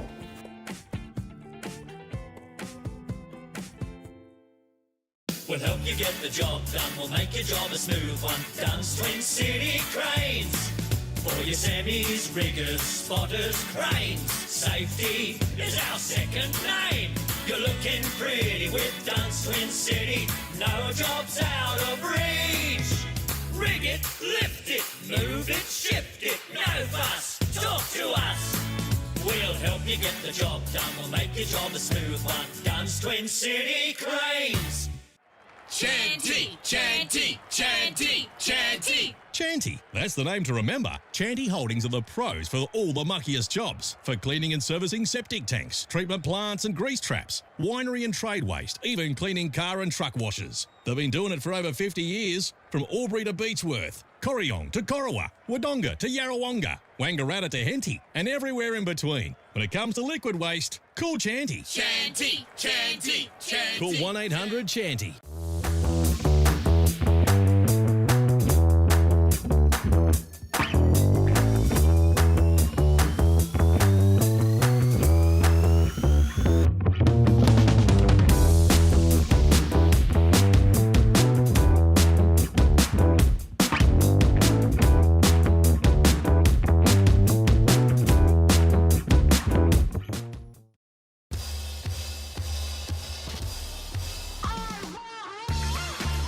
The possibilities are endless with Peter Bowen Homes because we build it for you. Open the door to your new home with Peter Bowen Homes.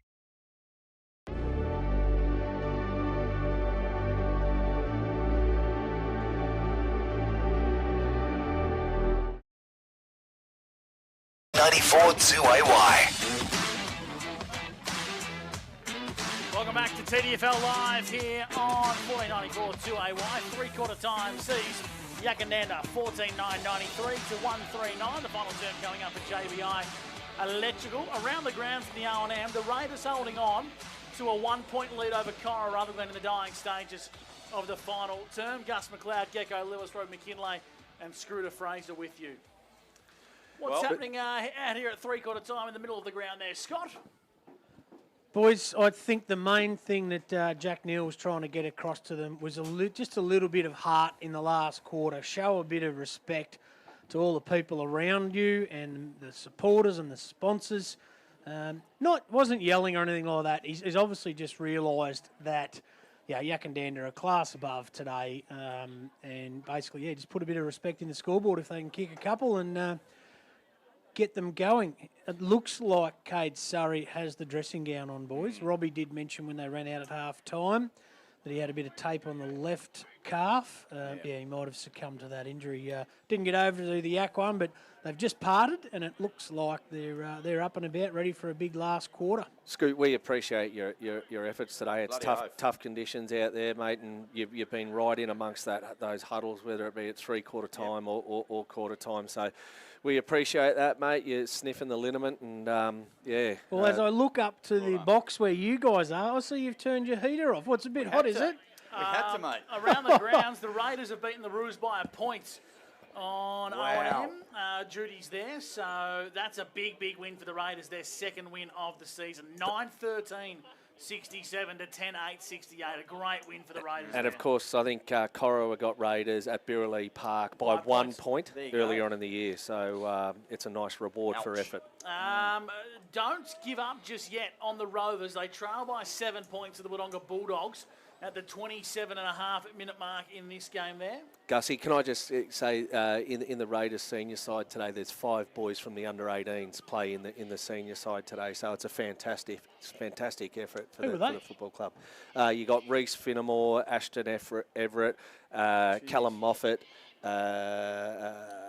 Hudson Gray, and Zach Harris. Hey, what's the score on the Lavey-Myrtleford game? Because if Lavington stay in front, Lavington 78 to 63. Wow, that opens things up for Wodonga. If they can knock over Wang Rovers, their dream for top 3 is well and truly alive, Gussie. All right, back here at Barmoofa Park, last quarter action, and we start the last quarter. It's Yackandandah 93. They lead Beechworth 9, and this is for JBI Electrical, this final quarter, and Berta Ag Attachments. And Scoot, I have not seen one of those pedestal fans land here. The call out went just after half time. As Beechworth, Yackandandah sneak it forward. Bit of pressure here, right in front of us at centre wing here, and Ray Ferrugia and young Warner for Beechworth put in a good contest there. If anyone's listening on your car radio out there, flick your lights on. We're up here in the commentary box. Give us a bit of a flick. Righto. Looks like there's no one listening. Oh, there we go. I can see one over there in the forward pocket. So well done to you. Now here's Connor Stone hunting after the ball and knocking it out over the boundary line. For a boundary throw-in was Judah Hood, who's been good today, right in front of Scotty Fraser. And I don't blame you, Scott. I wouldn't have got your hands out of your pocket either, mate, to give the ball back to the boundary umpire. I don't blame you one little bit. You've been absolutely magnificent today down there. Take it away, Gus. I'll give you a chance to call the action a little bit closer to us. Thank you, Roberts. And we're going to have another stoppage. What about Scott? No, seriously, well done, Scott, today. That's why he's the king of the TDFL. Yeah, no, he's done a really good job. A lot more would have just avoided the cold and come back upstairs. But hey, if I've got a cold, going and watch St Kilda North Melbourne tomorrow at Marvel, it's I'm going to put in a complaint. Here's Fendick, smothered off the boot. Well done, Ben McIntosh. Gus, I reckon Scooter's already getting a bit of a sniffle from being down there in the cold. I reckon. I think so. So around the grounds, looks like Wodonga are going to cause the upset of the round here and potentially the season in the O&M. 67 to 60 at the 30-minute mark of the final term. Boundary throw-in. Back into play here for Berta Ag Attachments. Back of the contest, the bald-headed Warriors, Fendick and Surrey. Now Stone, and a whistle for a dump free kick is going to go the way of Beechworth. No, it's an other way to Benny McIntosh for the Yackandandah Roos. He'd be a contender for player of the day, I would have thought. Scott Fraser. Yeah, been amongst it, and as expected every week, he's probably just racked up a number 30 or so. In the middle of the ground, Yackandandah have possession. Little chipping ball. Finds the intended target. Here comes the runner off the back of the stoppage, Logan Martin, inside 50, but it's all Beechworth. A turnover deep into defence. And Beechworth will bring it back out. Yak have a really good understanding of when to go and then when to go slow, if you know what I mean. They control the tempo, understand the moment of the game, and yet rarely do they, especially when they're making their way slowly down the ground, rarely do they bugger it up. Yeah, it's a good shout, Gecko. They play it safe when they have to, and then when they want to let the cards roll on the table, away they go. Here's a chance for Connor Stone. Gathered it from the contest. A one-on-one here. Ball bounces over the back. Chance kick off the ground. Oh, it's a diving effort. Touched on the line. Dane Carey looked like he might have run on and put one in the back of the net to celebrate game 200, but gee, that was desperation. Was it Billy Grisker who came in there late? I think it was, I reckon it was the flying Bill Grisker. And that's how fair income they are. They won't even allow them to score a goal in that situation there, Gecko. But it's another behind to Beechworth. They are 10. They trail a very impressive Yackandandah 93. Again, another sign, of a Darren Holmes side, Robbie, is, here we are, they're 83 points up and they look as structured and as disciplined as ever, the way they go about it. Good luck, Gus, if you can see anything out there. I was just thinking, mate, I just looked up. I'm up, you-know-what creek without a paddle. Oh, Scott, what happened there? I've decided to have a look at the races at Flemington, boys. You keep calling. Call this, Gus. How do you call that? You don't, Robert. What are you doing tomorrow, Robbie? I hope it's not like this at Button Park tomorrow. Geez, calling tomorrow is going to be easy compared to this. I'll tell you who's earned their keep today. Travis Cartwright. On the lens today, and we can only afford to pay half the invoice because we've only filmed half the game today. To be fair, Gus, he could have stayed home and pressed the go button on the camera and we wouldn't know any different. We're just seeing bodies move around at the moment, aren't we, lads? That's exactly what it is. Well, Big Mac, if you don't mind, go for it. full-time, Wodonga have beaten the Wangaratta Rovers, and the Wangaratta Magpies are going to beat Yarrawonga by around 40 points. So the Magpies will go to the top of the ladder in the SSNA Ovens and Murray. The Bulldogs will go a game clear into third. So a big round of footy in the Ovens and Murray. And just repeating the big news, the Raiders have their second win of the season with a 1-point win over Cora Rutherglen. And Lavington beat Myrtleford? Almost. Wow. What a round. Gee, having things... and we've got a big one again tomorrow. It's got Aubrey and North Aubrey. Nothing on the game for ladder position, but, geez, a lot online for a bit of pride. As Joe Brock picks it up off half-back, runs the ball the full measure for Beechworth, kicks it to true centre wing, right in front of Scotty Fraser. Gus Sinclair's there. Oh, that was a bit hard and heavy over the top. Ephraim Petrarca will get a free kick. Gussie? Around the grounds, 27 minutes gone. Lavington, 78. Myrtleford, 69. So that would maybe a minute or two in that one, you'd think, Gussie. Potentially longer. Half volley taken by Benny McIntosh. Superbly, beautifully weighted kick to Liam Wall. Liam Wall now has a few runners on the outside. Kicks it over the head of Fendick. Running onto it here is Geordie Eaton. Can he keep it in? He does. Handball was good. No, out of bounds and well spotted there by Jock Gilchrist. Did not miss a trick. I hope Travis can pick him up on the camera here. That's Jockey Gilchrist and just gives a bit of feedback to someone in the crowd there. Jock with the mittens on. Jock is in the resilience category of Scott Fraser. Bloody oath. It's absolutely, it's 72 years old. Jock Gilchrist, take a bow, son. I reckon he's going to win some award today. Him and his offsider down here. Yep. Yeah, that is giving back to your community, your club, the league. Like Scott Fraser's done today. Exactly like Scott Fraser. It's people like them that just, on a day like today, others just fall away, but not the Frasers and the Gilchrists of the world. They are there for us. How you going down there, Scoot? You're right. Look at him. He can hardly talk. The poor bucket. He looks like a penguin with his does, jacket on. Have a look at him. Yeah, you're right, mate. We understand. What are the symptoms of hypothermia? I think you've got him. Dr. McLeod's just about written you off, mate. Don't worry, I need the doctor. I need Fred Hollows to help me see through this crap. Deep into attack. Pinballing around top of the goal square. Beechworth, one of their 4 ball players, clear defensive lines. You're off to Vietnam tomorrow. I am. Can you tell I'm checked out? Here's the ball across half forward for the Yackandandah Footy Club. In dispute. Mallow is tracking it to the boundary line. Beechworth heard footsteps, and Owers sees it across for a boundary throw-in. Gus, give us an insight into the Vietnam trip, mate. You and the Dales, what's happening? 36 degrees and sunny in Da Nang, where I'm flying into tomorrow. So just you and the Dales? Yes, yeah. So if anyone's over in Vietnam, let me know. I'll be looking for a few blokes to have a beer with. Yeah. Isn't she playing interleague tomorrow? No. And don't worry, Kath Evans not overly thrilled about the day I booked the flight. Ooh. So got a stern talking to there from Kath. Well, Gus, boundary throwing deep into attack. I hope the Viet Cong get you. No, you enjoy it, mate. You enjoy your break and come back greased up and ready for a big TDFL final series. Yeah. Bloody yeah, oath. nah. You'll be there, Geck, won't you? Yeah, I'll be there. Yeah. I'm really looking forward. What are we going to do if Scoot doesn't recover from this hypothermia? We're going to call in Jock Gilchrist because we know he'll survive. He'll survive. He's got Bloody the oath. mittens. He's got the beanie. He's got everything. And apologies, we are talking. We literally cannot see a lot of this action at the moment. Now we can. The ball's come a little bit closer to the commentary position, and it's gone out of bounds. And guess who's going to throw it back in? Our man Jock. Now, Big Mac, this sounds like a little bit far-fetched here, but if you're on the far side of the ground today and you're watching here underneath our broadcast position, you could have your car knocked off and not notice. Yeah, you wouldn't. You wouldn't even notice that your car's been knocked off. Hopefully no one's had their car up on blocks. This is how bad it is, and Travis Carp might get a shot of this. The lights are on, but they're actually almost covered in fog too. So the lights are getting covered by the fog. I know Paul Kavanagh from Mortgage Finance Solutions is over the other side. I hope the view's better over that side, Paul, than it is from this side. Well, we had someone listening on the broadcast who's flashing their headlights. Thank you. Keep them on full beams. We can't see Shizen over there.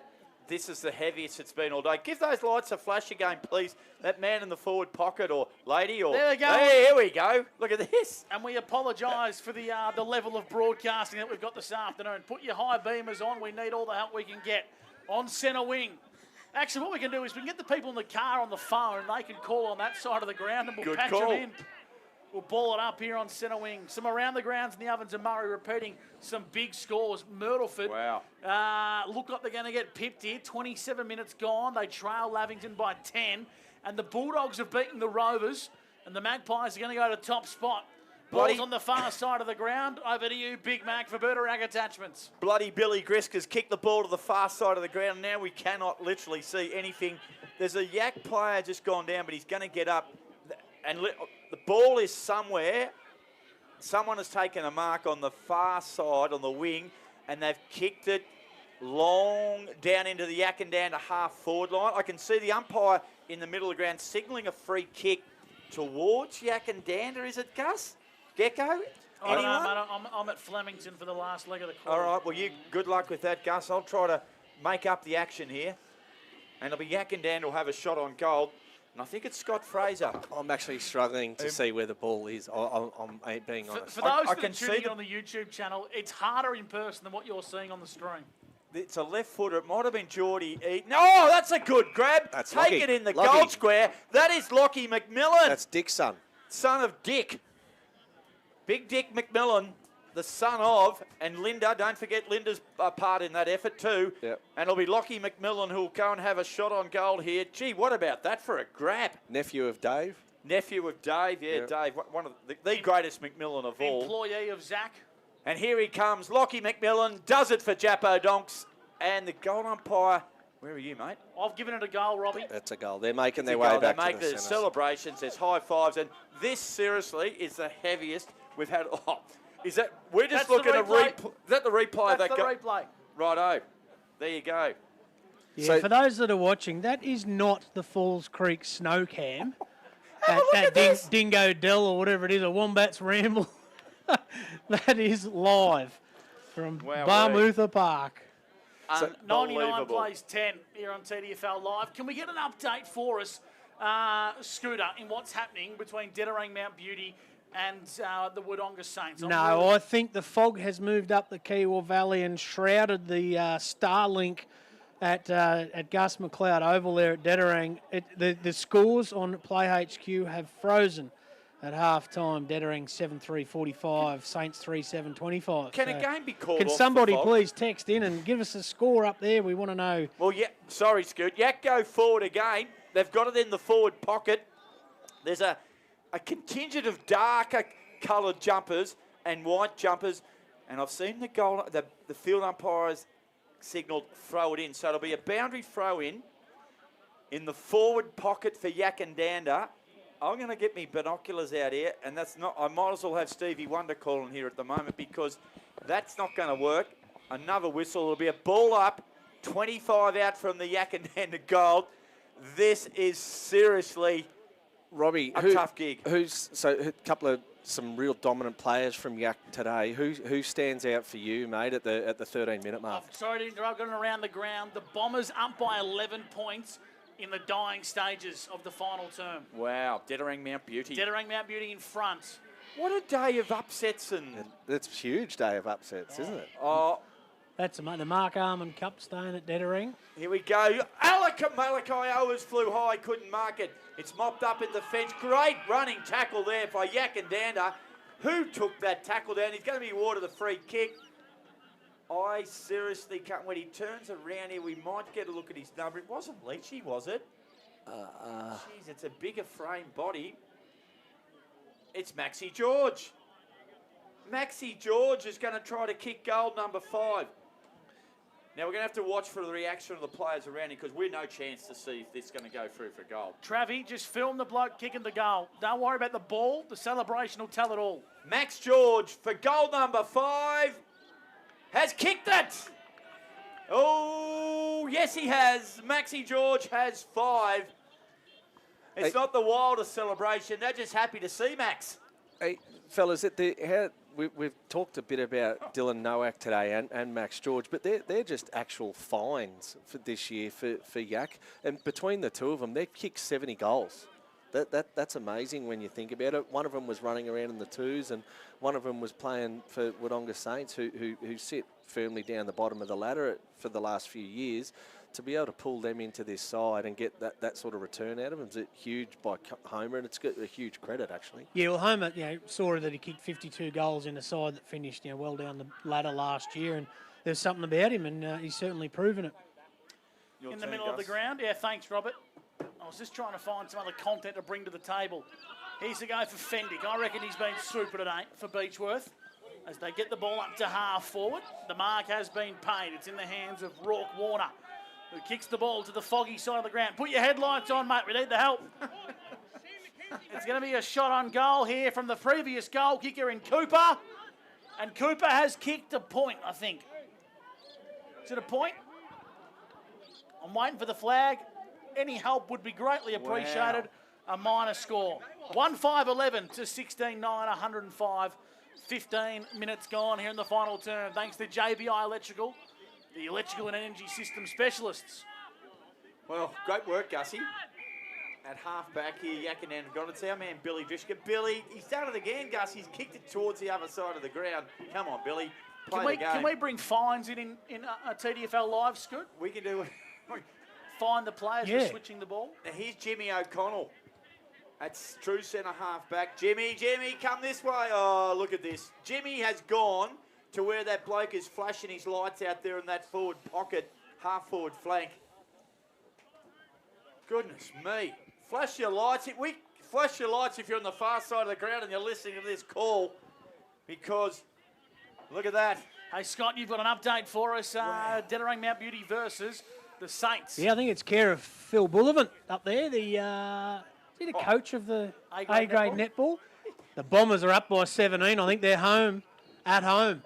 I have never seen him like this, guys. Yeah, I know you've made up some great commentary today, Robbie, because our viewers won't be able to ring in and complain about not knowing players.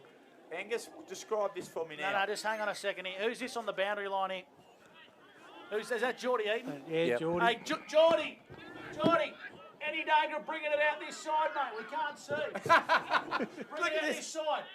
Bring the play out here. That's goal. That's Gus McLeod. Put his head out the window like Rex Hunt, and he's asked Geordie Eaton, who's about to come on the interchange, can you bring the ball back over this side of the ground? Love your work, Angus. Love your work. Yackandandah got it in their half-forward line at the moment. How do you know that? Well, I can see bodies moving around. They're going over there, everywhere there. You watch Geordie Eaton get the footy and run out this side of the ground and look up at us with a smirk on his face. You watch, he'll get the ball and bomb it as far as he can to the other side of the ground. Cooper has it here for Beechworth, and he's done a nice little pass across the ground, our side of the ground, and it's Austin Fendick who's probably been Beechworth's best. Agreed. Robbie, would that be a fair call? Yeah, Warner might have got a shove in the back. Here's a chance here for Gussie Lingham, and he runs it out over the boundary line. That is right in front. We've got clear air.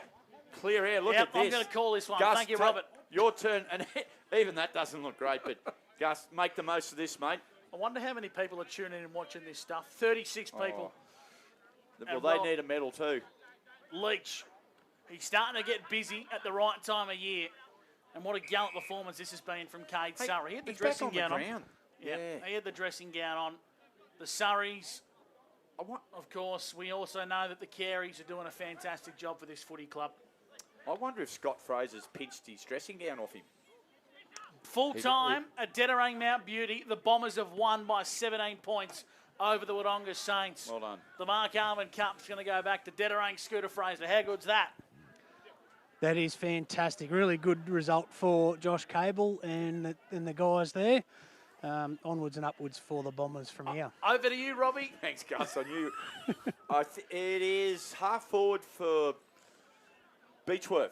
That's where the ball is the moment. You see, Gecko, can't you just see bodies moving, can't you? Just in and out of the fog. It's actually beyond ridiculous. I haven't seen fog like this last for the day. It's been amazing, really. And it's getting thicker and heavier. It's at half forward, and I'll tell you what, it's a bit hard to scrutinise the umpire's performance today because we haven't seen 70% of it. Well, one thing about them, boys, they're closer to the ball than they normally are. Yeah, that's a good point. That's Scooter Fraser. How brave's he been today down there on boundary side? Scott Fraser. Here's Gus Lingham, a little chipping kick, intercepted. Now, here's a chance for Charlie Webb, the youngster, to have a shot on goal here. He's probably going to kick it from 50. He ignores the lead of Surrey. And Webb, go the barrel, young fella. No, he's going to go the drop time you punt. did this, Robbie. He kicked it long. He's got the journey. It's kept in. No, play on's the call. Yackandandah defence brought it back out, and they are going to take the ball. I think it was McIntosh again. I can only see line boots that he's kicked it out towards half back, and you can hear a whistle, and that's the boundary umpire saying, throw it in. I have never That was seen... the netball call, Robert. Oh, right. I've never seen anything like this. This is just extraordinary. Visibility, I'm going to be genuine here. I think it's no more than 40 to 45 metres. That'd be about it. I tried to Google get some sort of understanding of the visibility up here in Beechworth just before, but I couldn't get anywhere, and I was hoping to be able to contribute something like I did a few weeks ago with the level of the Hugh Weir, Robbie, because I got some good feedback on that, Robbie. 500 metres down the road, Gecko. Lake Samble is at 99.9%. Is it?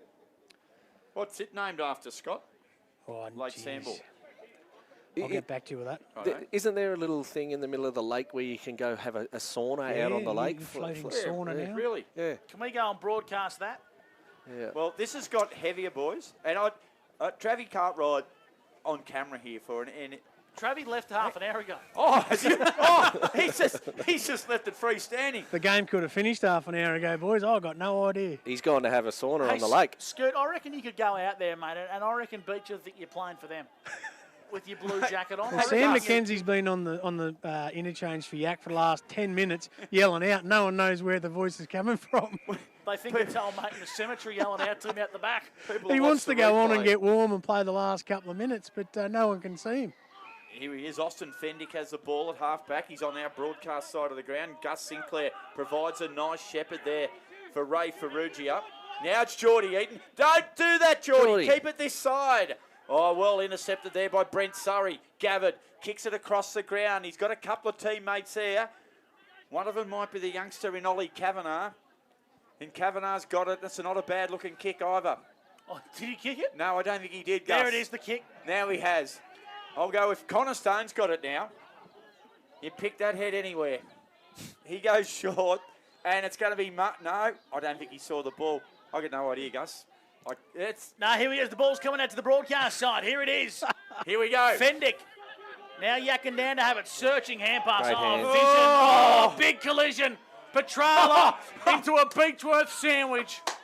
Surrey, Carey, you name it. Not a follicle between them. I'd rather the Black Ewlands run into you.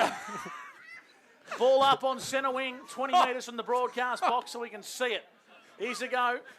Hey, for Surrey, Cade, another ball up. Hey, Scooter, haven't those boys mellowed over the years? This time 10 years ago, that tackle would have come with a few elbows, a couple of knuckles, and maybe even a little toe poke. You'd be right. Exactly right. You'd You'd be doing an obituary for Ethan Petrarca at this point in time. Well, That's too high free kick. It's going to be a high free kick. Well spotted, Gus. Thanks, Robert. First one I've got right all day. Judah Hood. He's going to get a 50. Oh, dear. He's going to get March at the top of the goal square here. Look at that. So anything past the centre of the ground we can't see. And then visibility in the... Well, now, Robbie, I'm going to do something a little bit different here. Gecko, here's your chance to call a goal. You're going to do your calling debut. It's in the hands of Judah Hood. Jimmy O'Connell's got it, ain't he? Oh, no, it is Judah. It is Judah Hood, who's just come back on the ground and usually pretty reliable in front of goal to Gus, and I'm really appreciating this opportunity. Oh, you're not going to get many better than this, Gecko. Yeah. Come on, Geck. Judah Hood, he looks like he shanked it. It's going to fall short. He's celebrating. He's got it! Got it! He's kicked it! He's kicked it! It went through the goals, Gecko, as a streak. Straight through the ground. I was looking at the wrong posts. What posts? What posts? Oh, dear. It's been hard work today. You can't make this shit up. Yeah. Down to you, Scoot. Spark us with some wisdom. What do you want me to say, boys? I can see Geordie Eaton on the wing, I think it is, and that's about it. I can see clearly now the fog is gone. I've been thrown under the bus a few times in my life, but that was I was that confident too that it went through the points. But anyway, that was good. High up in the ruck, Beechworth, clear it out of the middle of the ground. And now a chance here. Now it's Cooper. Now it's Johnson. I don't think he knew who was handball, and he was only 3 metres away. Here comes our man, Benny McIntosh. That's a beautifully Possession weighted kick. number 38. Got it on the Maxi George. He's got it on now there to Sam McKenzie. McKenzie's kick's a beauty, and Lockie McMillan, he was about to play on. He was going to run through the legs of his opponent. McMillan wheels around on the left foot, and he kicks it into an area where we've got no idea what's going on to it. Running onto it, the man in the long sleeves runs into an open goal, and he's missed. No, they're going back to the centre. He's kicked the goal. So I reckon that's Ethan Petrarca. It's a long sleeve. I'm going to stick my neck out and go with Ethan Petrarca, boys. Well, I'm not going to jump on or off, Robbie. I'm just going to sit on the fence here. And Scoot, if you can get confirmation of that goal. Well, the blokes beside you, in the box beside you guys up there, the timekeepers. Yep. Who would they have given that goal to? Hey, to be honest, we could have Who'd you give S. that goal Fraser, to? R. McKinley, B. Lillis, and G. McLeod kicking goals today for Yak. I think they said D. Holmes. Darren Holmes has kicked it. I actually reckon it was Liam Wall. Gus Sinclair. His old man, no idea. I reckon maybe Petrarca. I don't know. 117 to 11 here. We're getting pretty loose on TDFL Live. Thanks to JBI Electrical and Berta Ag Attachments. You know Ball what, somewhere in the middle of the ground. Gus, you know what Gav Sinclair could do instead of giving us cheek? Blow the bloody siren. Yeah, amen. Come on, Gav. There's a large contingency of people inside Beechworth's 50, so I'm going to assume the pill's down there too. Now they head out to the far side of the ground. Get the headlights on it, please. Free kick to Yak. We're getting paid for this crap today, guys. Fair income. I reckon we need double. Do we? On the yeah, sorry, Scott, we'll have to have a conversation with that off air. right. Down the far side of the ground, I think. Oh, wow. Where's Look the at ball, that. Robert? It's in front of the scoreboard, I think. Yeah, no, a bit more right of the scoreboard. It is too. If you're just tuning into 2AY and you're thinking, gee, these country bumpkins don't know how to broadcast, You're right. you're bang on the money. The fog is thick. Big Mac, Yep. have a crack. I've stuck my head out the window. Jeez, it's cold out here. I've got even more admiration for Scooty. Yakov kicked it. I reckon it was Petrarca again into the top of the gold square. Out over the back looking for the crumbs was McMillan. Hallelujah! Game over at Cloud 9 Falls Creek. Siren goes, Gussie. I'm trying to make out that scoreboard. I've got it for you, mate. Can I've you got give the it, mate, because I scoreboard. cannot see it. 18-9, 117 to 1-5-11. And Scooter Fraser has just entered the field of play with, looks to be, what's that? Is that ice coming off the bottom of your nose there, Scott? I'm glad there's no breeze out here, boys. It's about 4 or 5 degrees, but there's a lot of people huddled around that fire over there. And there's a lot of people on the Yak side that weren't even watching that last quarter because they couldn't see a thing. No. Bill Tilley, player of the day time, Scoot, is going to be a tough one. I know that it's easy and obvious to go to Benny McIntosh, but I'm going to throw my contender into the mix. I reckon Maxi George has got to be a contender with his how many goals? Probably 5? 5 majors. Yep. Young 5 bloke. that we saw. Yeah, 5 that were visible. And I reckon Scoot's going to have a chat here with Ethan Petrala. Ask him, did he kick that last goal, please? Yeah, Scoot? did you kick that last goal, Heath? No. No, he's on the bench. No. It's actually his 100th game today, boys. It wasn't last week. We've a little bit premature on that. Congratulations. Thank you. Big effort. You've come through the Yak Thirds in the golden era of Dave Meehan and Ross Hillary coaching, and then you've got someone like Homer. Tell everyone that can see us here in front of the camera what it's like to be coached by Homer. Yeah, it's unreal. He brings all the passion, and yeah, if it wasn't for him, we probably would be nowhere. So. Well, when you say that, last week against Mitter, everyone was asleep up until half time, and then you obviously took it upon yourself and a few of the others to come out and kick 9 goals to 1. What was the difference last week to this week? Oh, he just brings the passion and, the energy and gets around all of us and, supports us. And, he's a good coach. Hey, Scoot, do you mind if I ask Heath a question? Heath, it's Gecko here, mate. How are you? Yeah, good. Hey, Heath, tell me, Yak's got a real good crop of young boys coming through, guys like Ned Sproul, Ray Ferrugia, Liam Wall, Tallis McIntosh. It's nice to see a new influx, mate. What sort of energy are those boys bringing to the group? Yeah, it's unreal. Like, having young kids pushing for spots and playing good footy, you fucking want to see it. So. And on that note, Heath, I reckon that might be your stint on radio done, brother. Boundary side with Scooter Fraser. We apologise. He was going so well. He was doing so well. We might get one more chat as the players walk on the ground. Scoot, can I make a request? I want Big Nozza. Oh, no. I want Mr. Chat Sorry, afterwards. no, we're going to... Nozza. Now, there's a few boys up there want to talk to Nozza. We'll talk to Benny as well. Get them both on, Scoot. Get them both on. Chat, Have an you can ear chat each, to boys. both of them. Just... And do a bit of a walk and talk with them, Scoot, to the boys. Don't miss Oh, out they'll the wait. song. They'll wait for Benny. Don't worry about that. Can you boys hear? Yeah, we can hear you. Righto, take it away. Noz, what's this leading outside of 50 all about, mate? We need you close to the goal square and tell everyone else to roll up. Your aerobic capacity's improved too much for my liking. Yeah, I know. I had to get fit over the off-season, mate, and Maxie George has already kicked me out 2 rounds ago, so I've got to move up now. And over to you, Benny Mack. It must be nice to have a good spread of goal kickers inside forward 50. It was normally Donners or bust, and now you've got a few avenues. 100%. It's probably been our thing that's probably let us down, especially come finals time the last few years. So it's been unreal, you know. One bloke can go down and you've got another bloke pops up. It's been really good, yeah. Hey, Benny, it's Gecko. Mate, you've got some young boys around you that are going to start pushing you for your spot soon, mate. Are you getting a little bit worried? I don't know. I've got to watch out. They're making out to me friends at the moment, but yeah, they'll push me out if they get a chance. You're going to have to keep up the good form, otherwise you're going to find yourself in trouble, I reckon, 100%, yeah, 100%. Thanks, mate. The rest of the team want to get in there and sing the song and get some their thermals on, boys. Well, just one more before we go. How did you guys find the fog? We had visibility of about 25 metres. Yeah. How did you boys find it? Horrible. Yeah, horrible. I know we had the umpy was saying, can you go down and tell the other bloke at the other end that they actually kicked the goal because they couldn't see. Go and sing the song, boys. Thanks, Warm up. Boys, well done. Dylan Nowak and, of course, Ben McIntosh. I know we've harped on this today. Today has been the toughest day. I've been calling footy this will be my 11th year. Yeah. This is the toughest game of football to broadcast I've ever done, Robbie. You've been calling for 10, 15 more than me. Have you done a tougher day than this? Never. The only other one was, I don't know if it was you and I, Myrtleford with that real muddy day. Well, at least you could see it. At least you could see what, but no, I couldn't agree more, Gussie. And I played in it like this once. I referred that game, but I've never called like this. That was What's happening down here, Scott?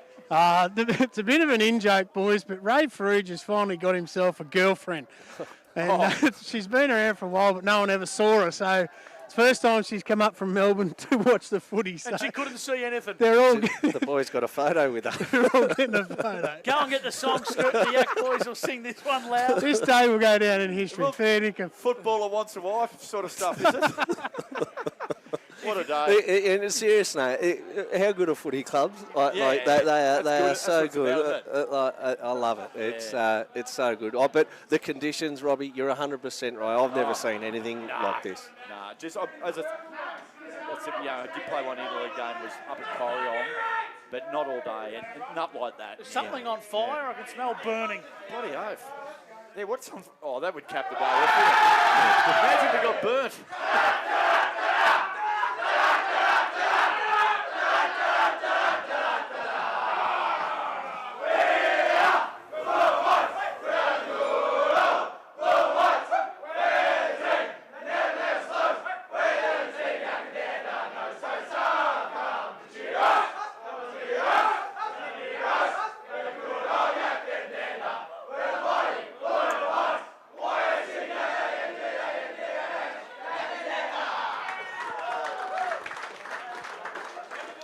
Well done there. A fantastic win from Yackandandah. If you're on the live stream, we are going to wrap things up and stick with us here on radio. So hopefully you've enjoyed the limited pictures we've been able to bring you today. Trav Cartwright, he's earned his money today. He's the best camera operator in the business. And, of course, the team at Playcast Media, led by Luke and Jackson.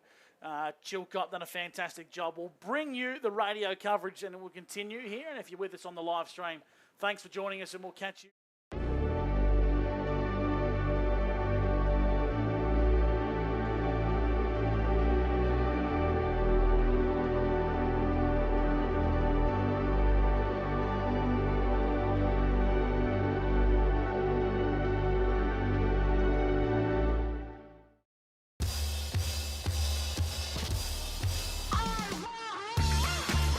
The possibilities are endless with Peterbowen Homes because we build it for you. Open the door to your new home with Peterbowen Homes. Avita Motorhomes and Caravans, the longest-serving motorhome manufacturer in Australia, are celebrating 60 years since our humble beginnings. And to celebrate, we're introducing new 60th anniversary models with an exclusive 60-month warranty, roadside assistance and cap price servicing package. Drop in to an Avita dealer or visit avitarv.com.au and experience the RV lifestyle today. Your battery's not going to have a pie at the footy. Catch a thriller at the flicks. Or entertain you at a fancy restaurant. But it will get you to where you want to go. Marshall Batteries. Holla! For a local. At Ready Group Equipment Sales, we have it all. Stockists of Wackanoisin machinery such as excavators, skid steers and dump trucks, plus JLG scissor lifts and booms. We also have digger and norm engineering attachments to suit any machine, as well as ECH ground engaging tools and cutting edges. On top of that, quality tracks, spare parts and wear parts for all brands. See the range up close at Ready Group Equipment Sales' new showroom, 191 Melbourne Road, Wodonga. Visit rgequipmentsales.com.au. Finer embroidery is in the fabric of our community.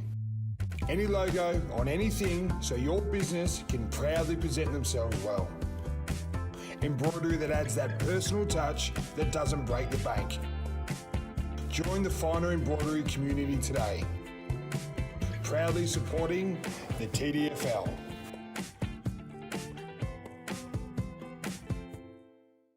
We'll help you get the job done. We'll make your job a smooth one. Dunn's Twin City Cranes. For your semis, riggers, spotters, cranes. Safety is our second name. You're looking pretty with Dunn's Twin City. No job's out of reach. Rig it, lift it, move it, shift it. No fuss, talk to us.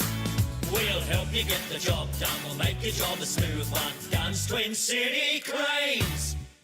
Chanty, Chanty, Chanty, Chanty. Chanty, that's the name to remember. Chanty Holdings are the pros for all the muckiest jobs. For cleaning and servicing septic tanks, treatment plants and grease traps, winery and trade waste, even cleaning car and truck washers. They've been doing it for over 50 years, from Albury to Beechworth, Corryong to Corowa, Wodonga to Yarrawonga, Wangaratta to Henty, and everywhere in between. When it comes to liquid waste, call Chanty. Chanty, Chanty, Chanty. Call 1-800-CHANTY.